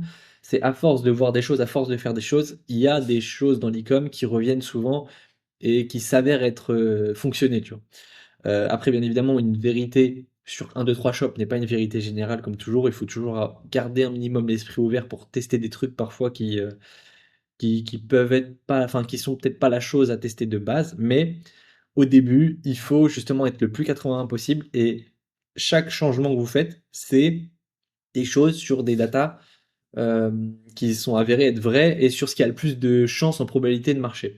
Et sur les offres, c'est pareil. Il y a des offres, je vais vous en citer là plusieurs. Il y a des offres qui reviennent très souvent en e-com et donc c'est sur celles-là qu'il faut faire, c'est ces moves-là qu'il faut faire quand on a du mal. La première offre, du coup, c'est un changement d'offre. Quand je dis offre, c'est prix. Et par exemple, tu as un bundle, tu changes ton bundle d'une certaine façon. Tu n'avais pas de bundle, tu passes un bundle. Je comprends tout ça dans l'offre, tu vois, que ce soit à la fois le prix et la manière dont tu marketes l'offre. Le premier move qui fait péter le plus de gens, c'est baisser le prix.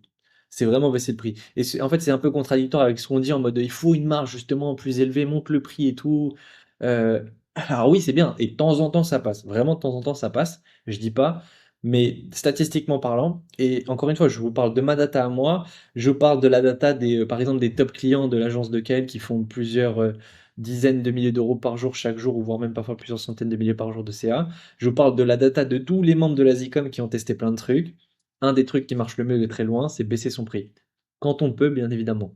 Donc, par exemple, je sais pas si tu as un multiplicateur de 4,5, 5, voire même parfois plus, ou 4. Ouais, tu peux baisser ton prix de. Si tu peux, 10 euros, c'est quand même génial. Si tu peux pas et tu sens que c'est léger au niveau de la marge, bah fais plutôt juste 5 euros. Mais ça, c'est en général, c'est souvent le move, un des moves qui fait péter la chose. Donc au niveau de la marge, souvent on me demande, c'est un peu dur de dire tu sais, des critères ultra précis, mais en fait, tant que le premier bundle, il est au moins, on va dire, à 20 euros fin tu sais, l'offre de Ça bundle, elle est marche. au moins à 20 Ah, euros. S'il y en a plusieurs, bien évidemment, des bundles. S'il y a juste une offre, 20 euros, ça fait léger sur Meta, enfin, ça va être compliqué de tenir la cadence. Donc au moins ça. Multiplicateur, au moins allez, 3,5. 3,5, c'est vraiment. Et sur d'autres marchés hors Europe, même 3 parfois ça peut suffire. Et après, je dis 3 ça peut être bien. Par exemple, si ton, enfin, si ton COGS il est peut-être à 20-25 $, bah finalement, si tu es en x3, ça suffit largement. Parce que ta marge nette, elle sera importante, tu vois. C'est un site, si c'était à 20 $, ça veut dire, si tu fais x3, tu vends à 60 $, tu as 40 $ de marge nette. Donc ça va, c'est quand même bien. Et donc le multiplicateur, au plus l'AOV est élevé, au plus il peut se permettre d'être un peu plus bas, tu vois. En gros, c'est un peu ça. Mais du coup, voilà. Et quand je dis les multiplicateurs, c'est toujours sur le bundle numéro un. On ne prend pas en compte au début les multiplicateurs des AOV des bundles 2 et 3. Après, il faut qu'ils restent cohérents, bien évidemment, tu vois, par rapport à. Voilà. Mais tu sais, souvent, le bundle 3 il peut être en dessous de 3, tu vois, de multiplicateur, c'est pas grave. Il peut être à 2,8, 2,7 ou quoi, ça peut arriver. Mais vu que l'AOV est plus grand, sur le bundle 3, bah, il y a plus de marge nette, donc c'est cohérent si un multiplicateur un peu plus faible. Donc ça, voilà. mm, Ensuite, du coup, donc ça, c'est la première offre qui marche souvent. D'autres offres qui marchent très souvent, c'est les bundles x1, 1 plus 1 offert. 1 plus 1, 2 plus 2, 3 plus 3. x1 et le bundle 2, 2 plus 1 offert. En fait, le plus 1 offert, genre il y a un truc qui se passe dans la tête des gens en mode ah putain, il y a un truc offert, tu vois, et ça marche aussi très souvent. Si par exemple, aussi, il y a autre chose, si ton prix il était très simple, par exemple, c'est un prod 59,99 au lieu de, j'en sais rien, moins 50%, tu vois. Et t'as pas de bundle, t'as pas d'option 2, t'as pas d'option 3. Ça peut être intéressant d'essayer de le mettre en bundle, ça peut marcher. Même si vous vous dites, jamais de la vie, le mec, il va acheter plusieurs unités de ce produit-là. Ça, c'est souvent une croyance limitante qu'on a tous et que j'ai eu aussi pendant longtemps. Le nombre de prods, vraiment, tu te dis, c'est impossible. Tu sais, tu prends l'exemple du rasoir électrique que je t'avais donné au début. La meuf, elle a pas besoin de rasoir électrique, tu vois. Ben, elle peut l'offrir. Elle peut peut-être en avoir un chez son mec, un chez elle. En fait, il y a des trucs, on n'a même pas idée de. Et du coup, voilà. En fait. De mm. toute façon, de manière générale, donc comme j'ai dit, c'est baisser le prix, mais en vrai, donc moi, je baisserai le prix, je pense, première offre si je peux. Si je peux pas, ce que je ferai, c'est que j'essaierai, pardon, de trouver d'autres concurrents et je regarde ce qu'ils font. C'est quoi les offres des concurrents sur les autres marchés? Et je me base d'abord sur leurs offres à eux et ensuite, je vais en mettre en place les offres logiques comme le 1 plus 1 offert, etc. Tu vois. Mais de toute façon, très souvent, quand tu regardes, ils ont soit peut-être un prix plus faible que toi, ou alors le même prix, mais du coup, tu gardes la même offre et tu baisses le prix. Ou alors, ils ont soit des x1, 1 plus 1, enfin voilà, les bundles un peu classiques qu'on vend en drop, quoi. Mais voilà, éviter les cadeaux et compagnie, genre, sauf si tu as un gros concurrent qui a un cadeau. Je sais pas, par exemple, chaussures ortho, il y en a plein qui tournent avec une semelle ortho en cadeau, tu vois, parce que ça fait ultra sens. Mais allez pas vous inventer des cadeaux, genre ça marche très rarement, c'est pas ce qui a le plus d'impact. Euh, Ça marche de temps en temps, bien évidemment, mais ça complexifie aussi souvent l'offre. Parce que du coup, ça rajoute une ligne dans une offre et il faut comprendre que ah, il y a ça avec ça. Et au plus il y a d'informations, au plus du coup il y a de friction pour les gens de manière générale, au plus ça peut être dur de vendre, tu vois. Donc voilà, les cadeaux, je déconseille, sauf s'il y a un gros concurrent qui a un cadeau, oui, on fait Ouais. pareil, quoi. Si un gros concurrent a un cadeau ou si vraiment le cadeau est vraiment logique. Non, non, Euh, fais pas. Ça, tu le fais plus tard. Quand tu as déjà testé 5-6 offres et que tu scales déjà ou quoi, là oui, plus tard tu peux le faire. Mais quand tu es dans un move de phase d'opti, il faut vraiment jamais écouter son intuition en testing. Ou du moins très très très très rarement.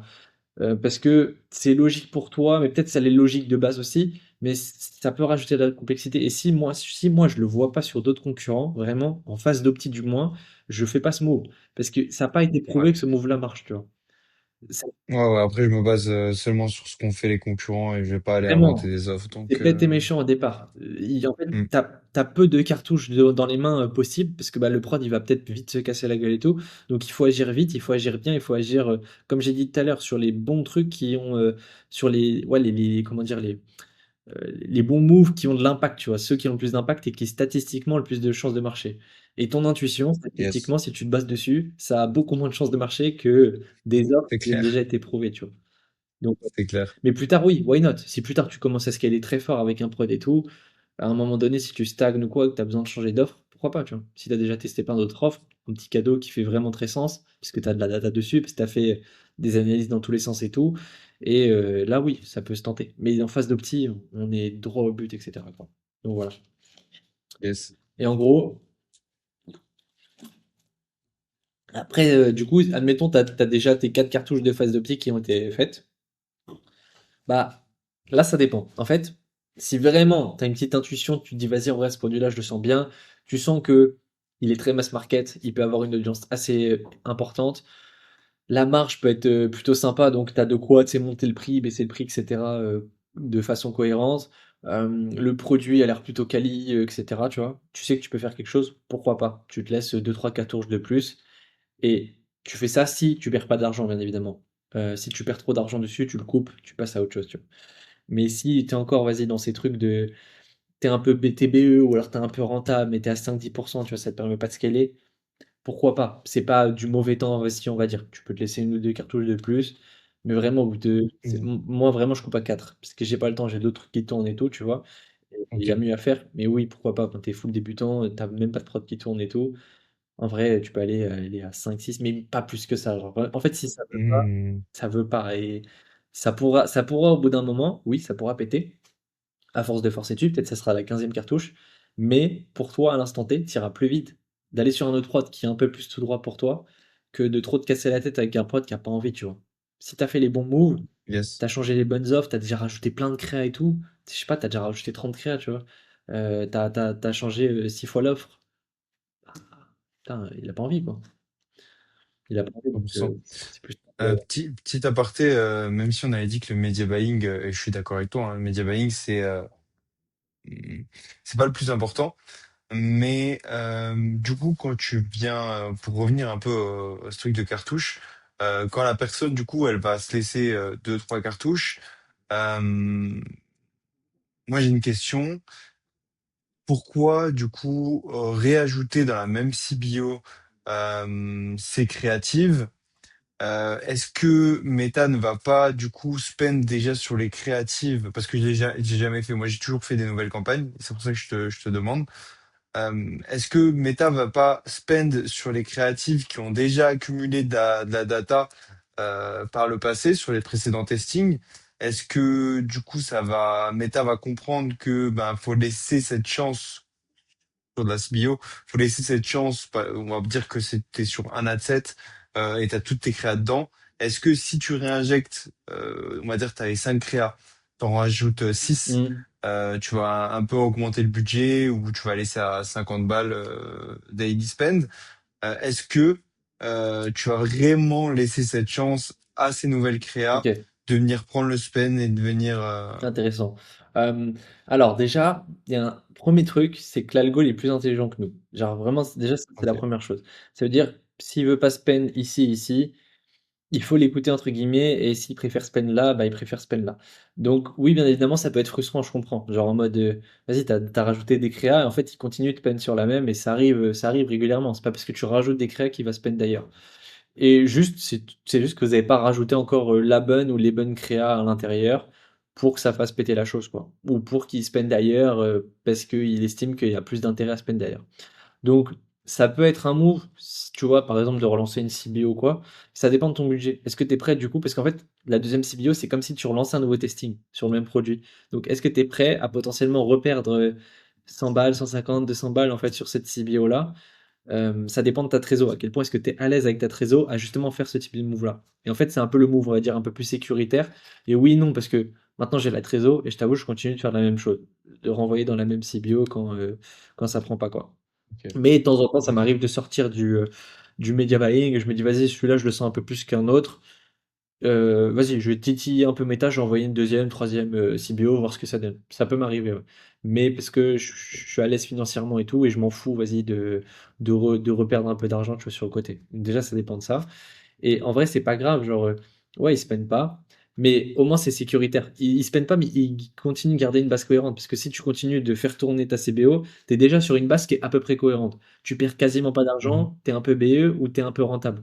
Donc le fait que Mhm. peut-être il va, si tu veux toi forcer sur cette ou cette créa-là, peut-être que du coup ça va revenir comme si tu faisais un nouveau testing. Il y a plus de learning, il oublie le learning et tout. Donc avec la nouvelle CBO, c'est ce qui se passe et tu peux Mhm. reperdre plus rapidement de l'argent. Comme ça peut aussi faire péter la chose, mais souvent, dans la plupart du temps, tu perds plus de l'argent qu'autre chose tu vois, en faisant ça. Donc, c'est pour ça. Et, C'est mieux de faire confiance, tu vois. et, ok. Et dans le cas où du coup, t'es dans ce cas où tu réinjectes, toi, personnellement, tes nouvelles créatives dans la même CBO de testing qui a, entre guillemets, échoué et que t'as cut par le passé. On va dire que Comment ça, t'avais, ou échoué un que j'ai cut? débutant ou un intermédiaire, hein? Comment ça, comment ça la CBO qui a échoué et que j'ai cut? Bah, du coup, moi, quand je parle de cartouches, Ouais. T'as laissé t'as, tourner, t'as rien t'as fait. cut ah non, pour moi, t'as cut et t'as fait les Ah changements non, non, je peux pas. d'offres en Je cut. parallèle. Ok, Non, non. En fait, ok, t'es déjà sur une base cohérente, tu vois. Si je laisse tourner, c'est que je perds quasiment pas d'argent, ou alors que, comme je t'ai dit, je suis BO un peu rentable. Faut pas couper, du coup, le temps de faire tes changements, même si tu prends du temps à les faire parce que t'as le taf, parce que t'as des trucs, tu vois, à côté. Laisse tourner. T'es déjà sur une base cohérente. Et tu resteras à peu près, tu vois, à l'équilibre de toute façon. Donc le temps, il faut toujours laisser. En plus, c'est des sortes de red flags, tu vois, si tu coupes aux yeux de méta. Si tu coupes, tu rallumes et tout. Genre, il y a un monde où en fait, il ok, privilégie quelqu'un plutôt qui est sur le même prod à peu près ou sur un prod indirect et qui va plutôt envoyer l'audience à l'autre parce qu'en fait, lui, il reste tout le temps actif et tout, tu vois. Donc, faut pas couper, surtout pas. Donc, du coup, ok, donc il toi, intègre juste ok, dans la même ok, CBO qui est déjà active. En fait, c'est juste ça. ok, d'accord. Et tu conseillerais pas à quelqu'un, du coup, de cut, prendre quelques Surtout jours, pas. réinjecter de nouvelles créas et la Non, relancer? surtout pas. Et puis, t'as pas besoin de quelques jours. Ok, T'as pas besoin de quelques jours. Si t'as besoin de quelques jours, c'est que t'as fait le branleur, tu vois.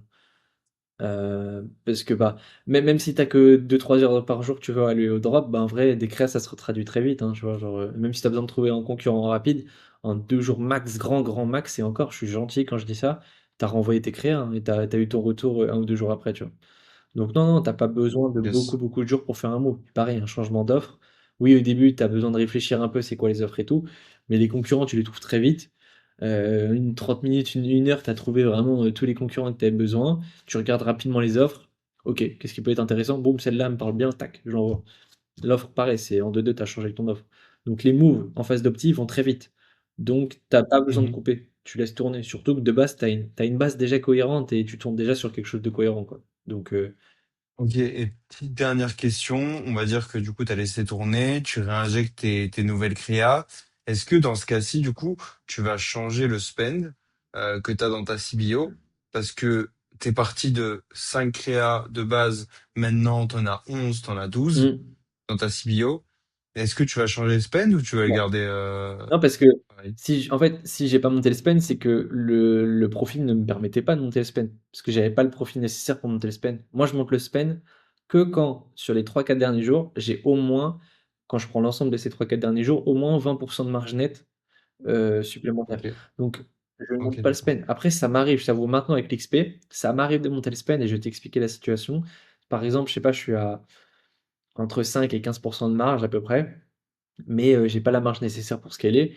Je vais quand même volontairement envoyer le prod à un 2KD, BE ou un peu en perte pour forcer dessus. Mais c'est pas un move que je conseille aux plus débutants, parce qu'en fait, ça se trouve, tu vas le monter un 2KD, mais tu vas faire des jours à -200, -300, -400, tu vois. Et ça peut faire mal, tu vois, en tant que débutant. Et je le fais parce qu'en fait, comme ça, moi, j'ai plus de volume, plus de trafic, et donc il y a des meilleurs retours quand je fais des moves ou quoi, ça peut aller un peu plus vite, etc., tu vois. Donc non, sinon, de base, si je me remets dans la peau d'un débutant, bah en fait, je touche pas le spend, tu vois. Même à 50 balles par jour, même si j'ai 15 créas dans ma CBO, c'est pas grave, je monte pas le spend. Et Meta sera spend au bon endroit si tu as les bonnes créas à l'intérieur, tu vois. Pour lui, à l'instant T, de quoi avoir besoin. Donc ouais, non. Même si tu as beaucoup de créas, je touche pas au spend parce que le profit ne me le permet pas, tu vois, de monter. Et tu peux vite perdre Ok, beaucoup d'argent. Si tu le montes à cause de ça, tu peux vite perdre 50, Ouais, 70, 100 balles sur plusieurs jours. Et en fait, c'est là où tu commences à creuser justement ta trésor petit à petit sur ce genre de move. ok, ok, Donc, ouais. yes. Donc là, prenons l'exemple. Donc, on a expliqué la recherche prod. On a expliqué la phase d'opti, comment faire, quoi faire, etc. Du coup, on a deux issues, tu vois, en phase d'opti. C'est soit bah, le produit s'est cassé la gueule entre temps et tout, on l'a coupé, parce que vraiment, c'est redescendu comme pas possible. Et encore, il y a un truc intéressant à dire, la phase d'opti, elle est pas que à 50 balles par jour. Peut-être qu'au début, tu étais sorti de la phase de testing, tu étais du coup assez bon pour scaler. Tu as monté à Mhm. 150, 200, peut-être 300 euros par jour de daily spend. Et peut-être que tu bloques à ce moment-là. Et finalement, ta phase d'opti, elle est pas à 50, mais elle est à 150 ou 200 euros par jour. Et donc, c'est le même schéma, tu vois. Et si tu es dans une phase où tu stagnes, tu passes en phase d'opti. Si par contre le roi c'est vraiment mauvais sur les 3 derniers jours, tu descales, tu vois, à 100 ou 50. Mais entre-temps, tu peux quand même tester des trucs. Mais admettons, tu pars dans un truc où tu étais soit à 50 balles, soit tu étais à 200, 300 balles par jour, te spend. Tu étais en Mhm. phase d'opti, tu pas réussi à le faire péter. Entre-temps, il s'est cassé la gueule, tu l'as descalé. Dans ce cas-là, comme on a dit au début, on force pas. Ça veut pas pour nous l'instant T. On coupe, tu vois. Et on passe au produit suivant. Et il y a le cas aussi où Ok. ta phase de petit s'avère être winneuse, tu as fait des bons changements et tout, il y a une offre qui a pété, il y a une nouvelle créa Caspen qui a pété, etc. Tu passes en phase de scaling. Là, du coup, c'est important de comprendre qu'est-ce qu'on met en place et sur quoi on met l'effort, où est-ce qu'on met son énergie en phase de scaling. Parce il y a beaucoup enfin, il commence à y avoir plusieurs choses à faire en phase de scaling et il faut savoir canaliser son énergie au bon endroit pour avoir les meilleurs retours sur investissement possibles, tu vois. Donc là, première chose, phase de scaling, si tu l'avais pas fait du coup en phase d'opti, parce qu'il y en a, ils passent direct de la phase de testing en phase de scaling sans phase d'opti, et donc ils ont peut-être pas recherché les concurrents. Donc dès qu'on commence à sortir de la phase de testing, que ce soit phase d'opti ou scaling, on commence à chercher tous les concurrents possibles. Pour, dans un premier temps, reprendre toute leur créa, traduire, envoyer, bête et méchant. Tu prends tout ce qu'il y a à prendre et tu balances dans ta CBO. Et tant que le budget suit, enfin tant que ton roi suit sur les 3 4 derniers jours, tu montes chaque jour le budget. Pareil, dans la vidéo de Media Buying, je l'explique, mais au début, on fait pas du plus de 20% parce que bah, quand tu spends 50 balles par jour, plus de 20%, ça fait plus 10 balles, quoi, donc tu vas pas t'en sortir. Donc tu peux passer de 50 à 100, 100 à 150, 200, et puis après tu peux monter de 100 en 100, tu vois, 200, 300, 400, 500, etc. Voilà, en gros. Donc ça, c'est la première chose. Trouver tous les concurrents, prendre toutes leurs créas qui ont fait un minimum de reach. Et là, quand je dis un minimum, c'est pas les critères de base, c'est ce que je disais tout à l'heure. Tu reprends plus 500 reach, par exemple, tu peux prendre tout ce qui a fait au moins, je sais pas, 200, 150, 200 000 de reach, t'envoies, parce que c'est un minimum cohérent pour toi. Et au pire, t'as envoyé dans la CBO, mais il a pas spend, tu vois. Et pareil, il faut aller trouver en organique tous les concurrents qui sont en organique, tout le contenu à récupérer en organique, sur Calodata, sur Pipi Ads avec du TikTok Ads, pardon. En dehors de l'Europe avec AdSpy notamment et les gemmes, etc., trouvés via du mot-clé et tout.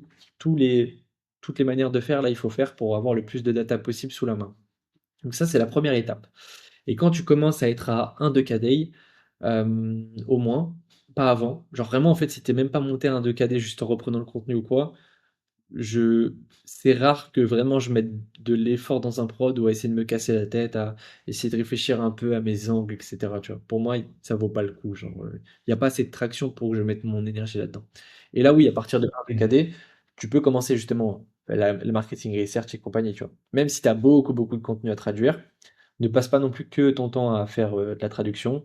Et tu peux allouer, je sais pas, par exemple, 50% de ton temps à de la traduction de créa bête et méchant, parce que tu as beaucoup de contenu à traduire, et 50% de ton temps à marketing research, commencer à envoyer tes propres créas, de la diversité. Et là, vraiment, c'est le terme, c'est diversité. Envoyer tous les angles possibles, tous les messages par angle possible, tous les formats de créa possibles, donc de la statique. Dans la statique, qui est un format, il y a plein de concepts. On a en fait, là, du coup, il faut se faire une grosse veille publicitaire de tout ce qui fonctionne sur le marché. Tu vas sur TrendTrack, TopSpend, et tu regardes tout ce qui sort régulièrement statique, problème, solution, les split screen avec une offre, euh, le format Google, le Sur format, le système. etc., etc. On va pas tous les citer. Ouais. Mais voilà, le but, c'est juste tu as tous tes angles en tête. Du coup, vu que tu as commencé déjà à faire de la marketing research, donc la marketing research, du coup, très rapidement, bah, tes ads à toi, c'est quoi les angles qui marchent, c'est quoi les messages, etc., en les analysant, les ads des concurrents, les Trustpilot, les avis Amazon, Reddit, Quora, les forums, Twitter aussi, c'est sympa, Les commentaires aussi Facebook des concurrents, donc via AdSpy, ça c'est banger aussi, et les Hmm. commentaires à soi aussi. Voilà, en gros. Ouais. Donc voilà, ça ferait une vidéo trop longue si on creuse trop la marketing research, mais voilà, c'est pas le sujet Ouais, le c'est point fou. principal.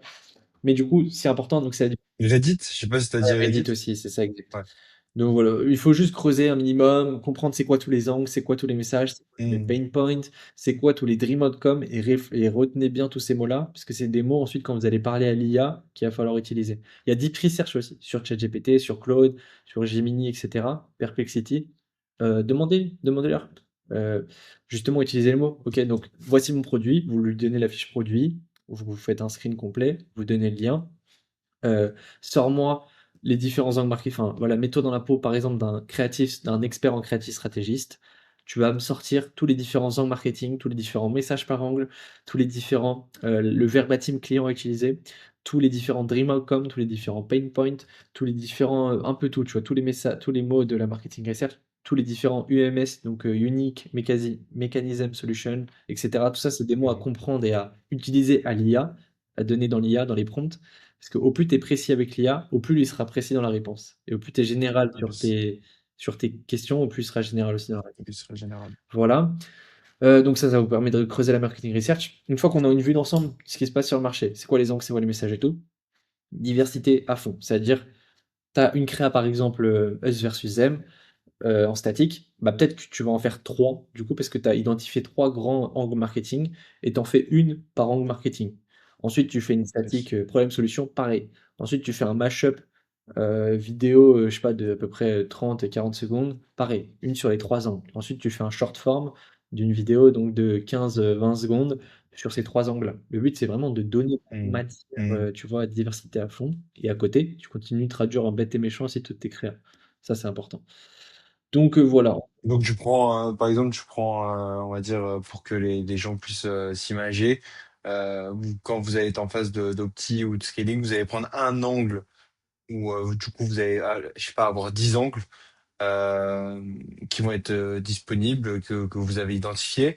Et sur ces 10 angles, vous avez plein de formats qui du coup, je sais pas, de l'UGC, du Us versus Dem en version statique, etc., etc.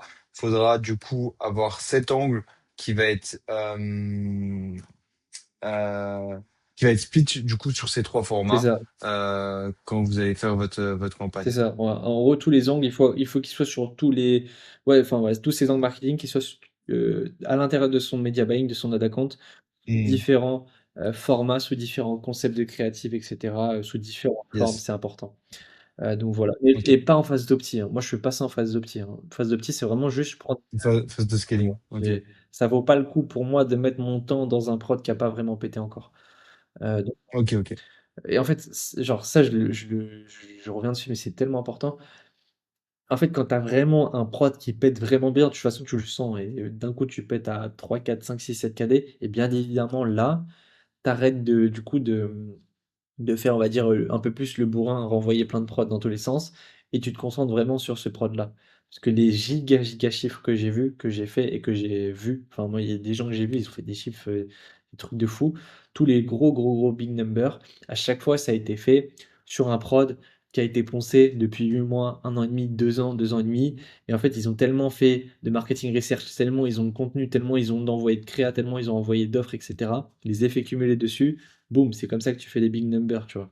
Je te parle des Hmm. 70, des 100, des 150 KD et compagnie, tu vois. Pour faire 10, 20, 30, il n'y a pas besoin d'autant creuser le truc, tu vois, sur des prods. Et Yes. du coup, voilà, au bout d'un moment, il y a un intérêt à, peut-être quand tu commences à faire 7-8 KD, et que tu sens que tu peux push encore le truc, les retours clients, ils sont contents du produit, la marge et tout, elle est bonne et tout, genre tout se passe bien, tu as un écosystème fait potentiellement pour faire beaucoup plus. Là, oui, ton site du coup de niche généraliste, tu le recentres autour de ton prod, tu fais des petites collections, etc. autour, tu le brandes un peu, tu vois, les couleurs et tout, vraiment sur le prod, parce que là, il y a un intérêt, tu vois, à le faire. Et tu mets toute ton énergie sur ce prod, tu vois. Et là, c'est important de vraiment aller creuser encore plus que tout le monde, même si derrière il y a une baisse, même si tu étais monté, je sais pas, à 6 7 8 KD, voilà, tu commences à stagner, tu rebaisses un peu à 4 5 tu vois. C'est pas grave, il faut quand même digue le truc parce qu'il y a potentiellement quelque chose à faire de vraiment grand, tu vois, dessus, quoi. Hmm. Donc voilà, ça c'est important. Ok. Mais tu le sais quand tu dois passer ton temps sur un prod, une fois que tu le trouves. Et c'est pour ça qu'il faut pas rester fermé à lancer des nouvelles choses, parce que vraiment j'en ai beaucoup qui, notamment dans la Zcom, qui étaient bloqués à 1, 2, 3 KD avec des prods qui forçaient trop, trop, trop, trop dessus. Et c'est bien, tu vois, c'est pas une mauvaise chose. Ils ont envoyé genre 150, 200 créas, ils ont changé je sais pas combien de fois l'offre, et ça veut pas, tu vois. Genre vraiment, ils étaient bloqués. Pourtant, ils mettaient les bons leviers, tu vois, en vrai, de manière générale. Ils auraient pu péter, mais je pense que peut-être ils auraient pété peut-être dans 3, 4, 5, 6 mois, tu vois, ça aurait mis du temps.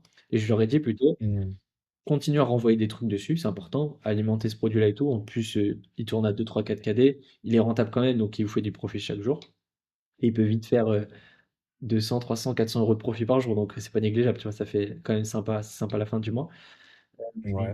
Et qu'est-ce que je voulais dire? Et du coup, j'aurais dit par contre, passez plutôt, on va dire, 30-40% de votre temps sur ce produit-là et 60-70% de votre temps à relancer des nouvelles choses.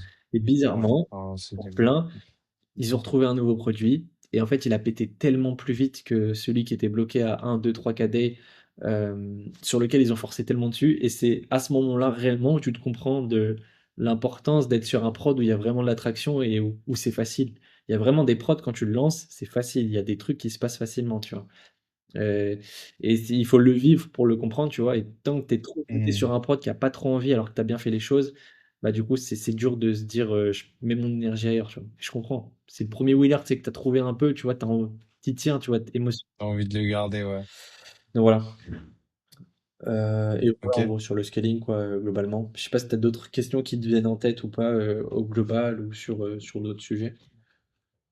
Bah ensuite, je pense que ce qu'on peut dire après la suite logique, c'est bon, on va pas parler, on va pas étaler là-dessus, mais je pense que c'est penser à faire des process, à commencer à recruter, que ce soit SAV, que ce soit des vidéomakers, ouais, je pense que Enfin, bon sang, au bout d'un moment, il faut savoir aussi, parce que bah, on peut pas tout faire sur un shop, on peut pas être partout en e-com, et il y a plein de tâches redondantes, chiantes. Par exemple, le SAV, c'est la première tâche à déléguer. Si vous n'avez pas le temps, souvent il y a des gens, enfin, la plupart des gens, ils ont 35 heures, donc ils ont très peu de temps, tu vois, pour l'e-com. Bah, un move à faire un peu smart au début, c'est juste prendre une agence SAV. Comme ça, parce que bah, recruter, déléguer, déjà, faut se former dessus, et ça prend du temps, tu vois. Donc, Mm. vont trouver une bonne personne. Donc ça peut prendre du temps. Et sauf que bah, en plein scaling, en plein momentum, il faut mettre son effort et son énergie au bon endroit. Donc par exemple, prendre une agence SAV, ça peut être Move sur le début. Comme ça, vous passez vraiment tout votre temps sur faire des créas, faire de la marketing research, creuser le produit, essayer d'améliorer la marge et compagnie, tu vois. Donc ça, c'est important.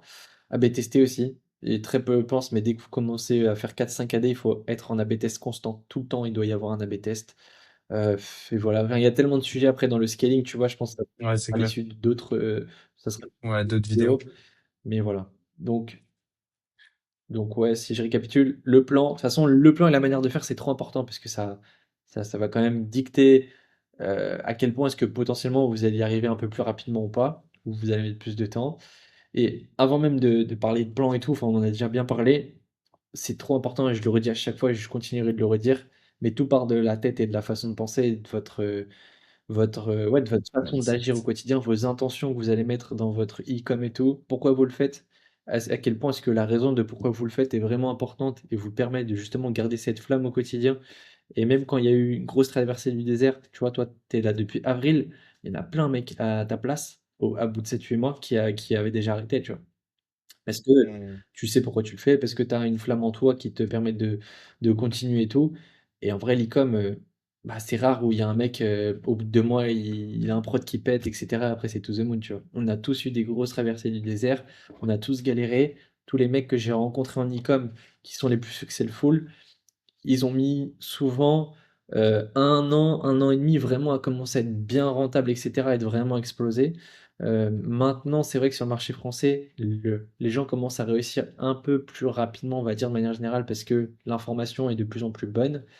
Mais quand même, partez Mm. en tête de... Moi, je sais pas toi, mais quand j'ai commencé, dans ma tête, même si ça fait 3 ans, je m'en fous, je serais encore là. Au bout de 3 ans, même si j'avais rien, je faisais que de perdre de l'argent, je serais encore là et je continuerai à persévérer et aller plus loin que la plupart des gens sont jamais allés. C'est comme ça qu'on a les résultats, tu vois, que la plupart des gens n'ont pas. C'est juste qu'on a persévéré plus, On a travaillé aux bons endroits sur les bons, sur ce qui a de l'impact.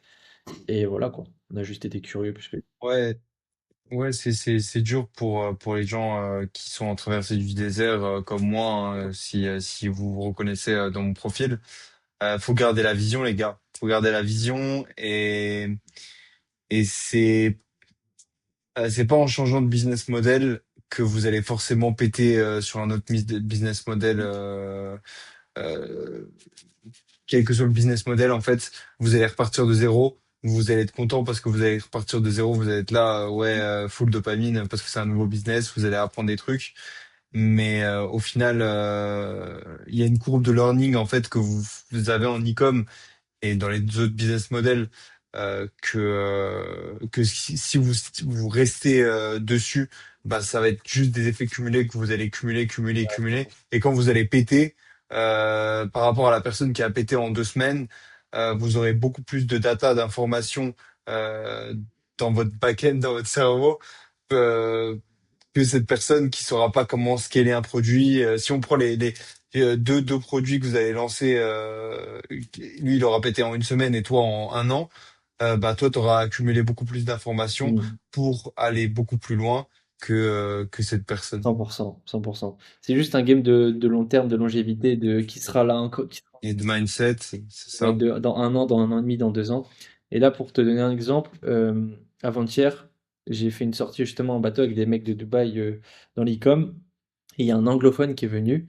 Et c'est vraiment un crack. Genre, dis-toi, ce Q4 là, il a quasiment tapé 500 KD. Alors, pour te dire le niveau, tu vois que c'est Ok. 480, une Ok. comme ça. Et j'ai beaucoup discuté avec lui et il m'expliquait un peu son parcours.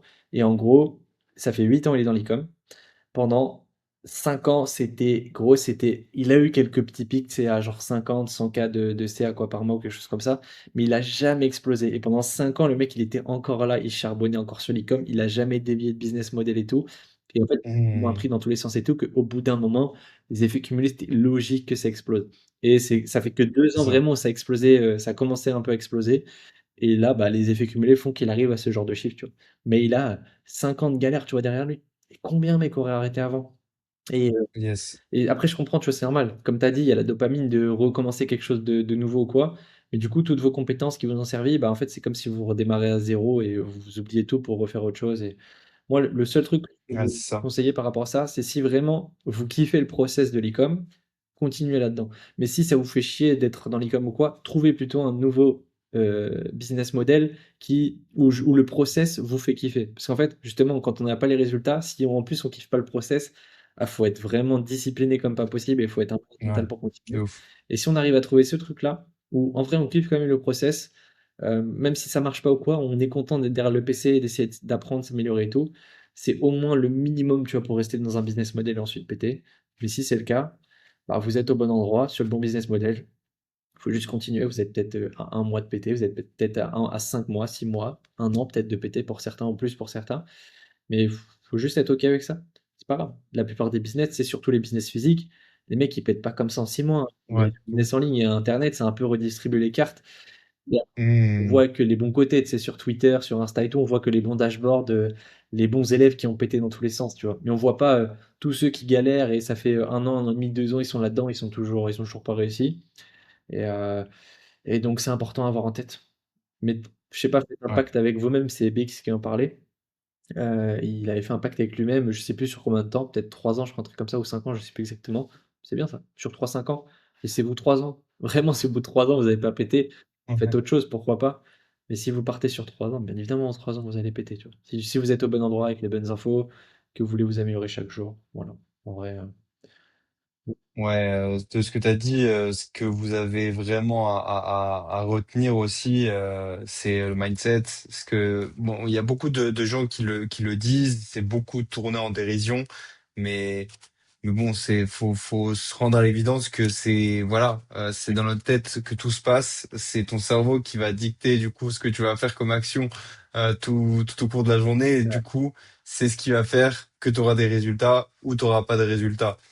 Ce que tu as dit je crois que tu avais dit il y a pas longtemps que tu avais pris cette habitude d'avoir ce mindset toujours positif malgré ce qui se passait dans ta vie. Je trouve que c'est game changer de fou. Restez toujours positif, les gars, même si c'est bateau à dire, hein, c'est très Ouais. difficile à mettre en place également. C'est une discipline mentale à avoir, mais basez pas votre bonheur sur vos résultats. Basez plutôt votre bonheur sur le fait de vous améliorer, le fait de voir de voir qu'il y a du changement, du progrès dans la façon dont vous opérez en tant qu'entrepreneur ou dans votre vie personnelle. Et c'est ce qui va faire que vous restez dans ce domaine-là et que tôt ou tard, si vous restez dedans, vous êtes toujours positif, ça va le faire et j'espère que ça le fera pour moi Et en aussi. plus, la vie est plus cool. Quand on voit toujours le bon côté des Yes, choses, la vie c'est est clair. tellement plus cool, plus fun, etc. Donc ça, c'est important. Tu C'est vois, par ça. exemple, si je devais choisir entre, par exemple, genre, il y a trois choses. Il y a mon argent, mes compétences et mon mindset. On dissocie les compétences du mindset, c'est vraiment deux choses à part. Si je devais garder qu'un seul de ces trois choses, enfin qu'une seule de ces trois choses, bah, je garderais que le mindset. Oui, du coup, l'argent, ça me Yes. permettrait de potentiellement recruter rapidement des équipes, etc. Mais du coup, l'argent sans compétences, bah, j'en fais pas grand-chose, in fine, donc voilà. Les Mhm. compétences, oui, je pourrais travailler plus vite sur les bonnes choses, mais s'il n'y a pas le mindset qui suit, j'arrêterai plus rapidement, j'attirerai pas à moi les bonnes choses, etc. Donc vraiment, si je veux aller le plus vite et le plus loin, je garde toujours le mindset. Et tous les mecs que j'ai rencontrés les plus successful, à chaque fois, ça saute aux yeux. Ils ont juste un putain de mindset. Et bien évidemment, c'est facile d'avoir le Mhm. bon mindset quand ça pète. Mais c'est sûr et Mhm. certain qu'ils l'avaient aussi quand ça marchait pas. Et tu sais, il y a un truc Ouais. il y a quand même un truc de cercle vicieux et cercle vertueux. Bien évidemment, quand tu as un truc bien qui t'arrive dans le business, c'est facile d'avoir le bon mindset. C'est en mode, tu as un tel testing qui prend, c'est facile d'avoir la bonne mentalité, etc. parce que ça marche bien, tu vois. Mais se forcer, justement, quand il y a des choses qui vont pas, à aller contre son gré, aller contre sa tête, Mhm. justement, et essayer de tourner le truc en mode, bon, ok, le testing, il a pas pris, ok, j'ai perdu 80 balles sur le testing, c'est pas grave. Le prochain, je ferai encore mieux, je vais encore mieux sélectionner, etc. Et le prochain, c'est bon, tu vois. Et il faut se dire ça à chaque fois. Je sais, ça peut être épuisant à la longue, mais quand déjà vous êtes en traversée du désert et que vous travaillez votre mindset, alors plus tard, quand ça se passera encore mieux pour vous, ou du moins quand vous serez dans ce process de scaling, votre mindset, vraiment, il sera en béton armé. Et vous aurez les fondations d'un mec qui a connu tellement de galères que vous allez retrouver du coup Yes. dans un scaling et vous serez inarrêtable, quoi. Donc, Yes, tu seras hyper solide, hyper puissant et même, faut se dire que même si dans cette traversée du désert, tu vas te dire, ouais, j'ai perdu 80 balles sur ce setting, ça fait chier. Mais il faut se dire que si tu aspires à être beaucoup plus gros, tu auras des plus gros problèmes derrière. Et ce sera pas des 80 balles de testing ou ce sera des blocages de PSP où tu auras 100 000 euros bloqués. Bref, si tu aspires à vraiment aller là-bas, ouais. euh, c'est que faut s'y attendre tôt ou tard que tout se passe Ouais, et puis, pas si du coup, tu n'avais pas tes bases de mindset dès le départ, bah, plus tard, les plus gros problèmes, exactement. tu n'auras pas les épaules pour les. Je vais donner un Exactement, c'est exemple ça. rapide. Moi, il y a plusieurs mois, je me suis fait hacker et on m'a piqué une somme à 6 chiffres, tu vois, par exemple. C'était une énorme, Ok. enfin, c'était une grosse partie de ma trésor. Et la plupart des gens dans ma situation, ça les aurait éteints, mais comme pas possible. Genre vraiment, moi, enfin, après, j'étais humain, genre, j'ai vu le truc, j'étais en mode, j'étais déboussolé, genre en mode, putain, c'est une dinguerie. Mais dès Hmm. le lendemain, gros, je suis retourné au travail de la même manière. J'ai essayé de l'oublier, bien évidemment, tu y penses un peu et tu fais tout pour mettre des choses en place pour essayer de le récupérer. Mais dès le lendemain, j'étais vraiment heureux d'attaque, comme si c'était rien passé, entre guillemets. Et vas-y, de toute façon, l'argent est parti, qu'est-ce que tu veux? Genre, oui, je vais faire mon possible, entre guillemets, C'est pour le ça. récupérer. Mais j'ai appelé les personnes qu'il fallait, j'ai envoyé les mails qu'il fallait, etc. J'ai envoyé les preuves qu'il fallait. Maintenant, je suis dans l'attente. Bah, au lieu de pleurer dans mon lit, entre guillemets, comme quasiment tout le monde aurait fait, ou être dégoûté de la vie, ou je ne sais quoi, j'ai pris la chose en mode, ce qui est passé, je peux pas revenir dessus malheureusement, ça m'a servi de leçon, parce que maintenant j'ai sécurisé tout ce qu'il fallait d'un point de vue bah, sécurité de manière générale, et ça me réarrivera pas. Et j'étais là en mode, tant mieux que ça m'arrive maintenant, plutôt que plus tard quand j'ai plusieurs millions, et qu'on me pique l'argent, et qu'on me pique plusieurs millions, tu vois. J'ai plutôt vu la chose comme ça. Hmm. C'est mieux que ça m'arrive maintenant que plus tard quand j'aurai plein de millions, etc. Comme ça on pique moins. Et du coup, je suis reparti d'attaque, tu vois. Et en fait, mais ça, je le travaille depuis, ça fait 8 ans en arrière, tu vois, que j'essaye de travailler ce Yes, mindset. Et ça, j'ai cette 100%. réflexion-là maintenant, parce que depuis 8 ans, je m'efforce chaque jour à quand il y a un truc qui va pas. Ah, en vrai, là, j'ai pas eu la bonne mentalité, tu vois. Je sais pas, par exemple, il y a eu un feu rouge, t'es pressé, tu vois, t'es sur la route, il y a un feu rouge. Ah putain, c'est toujours pareil, les feux rouges, tu vois, c'est pour ma gueule. Bah, ce genre de move. c'est comment dire, ça fait justement ça t'entraîne dans un cercle, non, pas vertueux, mais vicieux Vicieux. de négativité et qui fait que si tu contrôles pas justement toutes ces petites actions et pensées au quotidien, plus tard dans Hmm. le business, tu vas tomber de haut quand tu auras des problèmes et laisse tomber quoi. Donc ouais, 100%. Ouais, et t'as pu gérer cette situation hyper négative de te faire hacker parce que t'es passé par Ouais, ces aspects négatifs dans le business, ces traversées du désert, pardon, toutes ces choses négatives exact. qui peuvent arriver et on doit s'y attendre, des testings qui prennent pas, etc. Et ça prend du Donc temps. voilà. Toutes les bonnes choses prennent du temps et pareil, le Ouais, mindset, c'est ça ça. prend du temps de fou à vraiment à commencer à avoir un mindset vraiment, béton. Moi, j'ai mis des Hmm. années, hein, genre vraiment, j'ai commencé en 2017 à peu près, l'aspect mindset. Là, on est en 2026, donc ça fait longtemps, tu vois, que j'essaye de me et encore, j'ai pas le meilleur des mindsets. Je sais qu'il y a des choses sur lesquelles je peux travailler et c'est OK. Et le business, c'est pareil. Les bons résultats, les bons chiffres et cetera prennent du temps. Sinon, tout le monde serait multimillionnaire en e-com ou quoi que ce soit. Yes. Donc voilà. C'était un beau mot de la fin. En tout cas, enfin encore merci, enfin merci du coup pour l'échange et tout, Elias, c'était vraiment très cool. Enfin, Ouais, de ouf. je suis sûr que ça va en aider plus d'un qui sont dans ta situation, qui galèrent, qui sont en phase de justement de période du désert, qui testent des trucs, etc. Ça prend pas. Donc ça va pouvoir en débloquer plus d'un sur les strates à utiliser, la vision, etc. Donc voilà. Merci beaucoup pour l'échange. Pas de souci, merci pour l'invitation. Et du coup, si vous regardez donc cette vidéo à l'instant T, il y a du coup la formation de la Zcom Academy qui est très très probablement fermée dans le sens où on fait que quelques ouvertures par an. Donc là, la prochaine, elle est début avril si vous nous écoutez maintenant. Et voilà, on ouvre tous les 3 4 mois. Donc si jamais vous voulez potentiellement rejoindre, il faut juste s'inscrire en description à la waiting list pour être prévenu en cas de réouverture. On est ouvert que très peu de temps dans l'année, uniquement pour se concentrer sur les membres à l'intérieur et la communauté au global.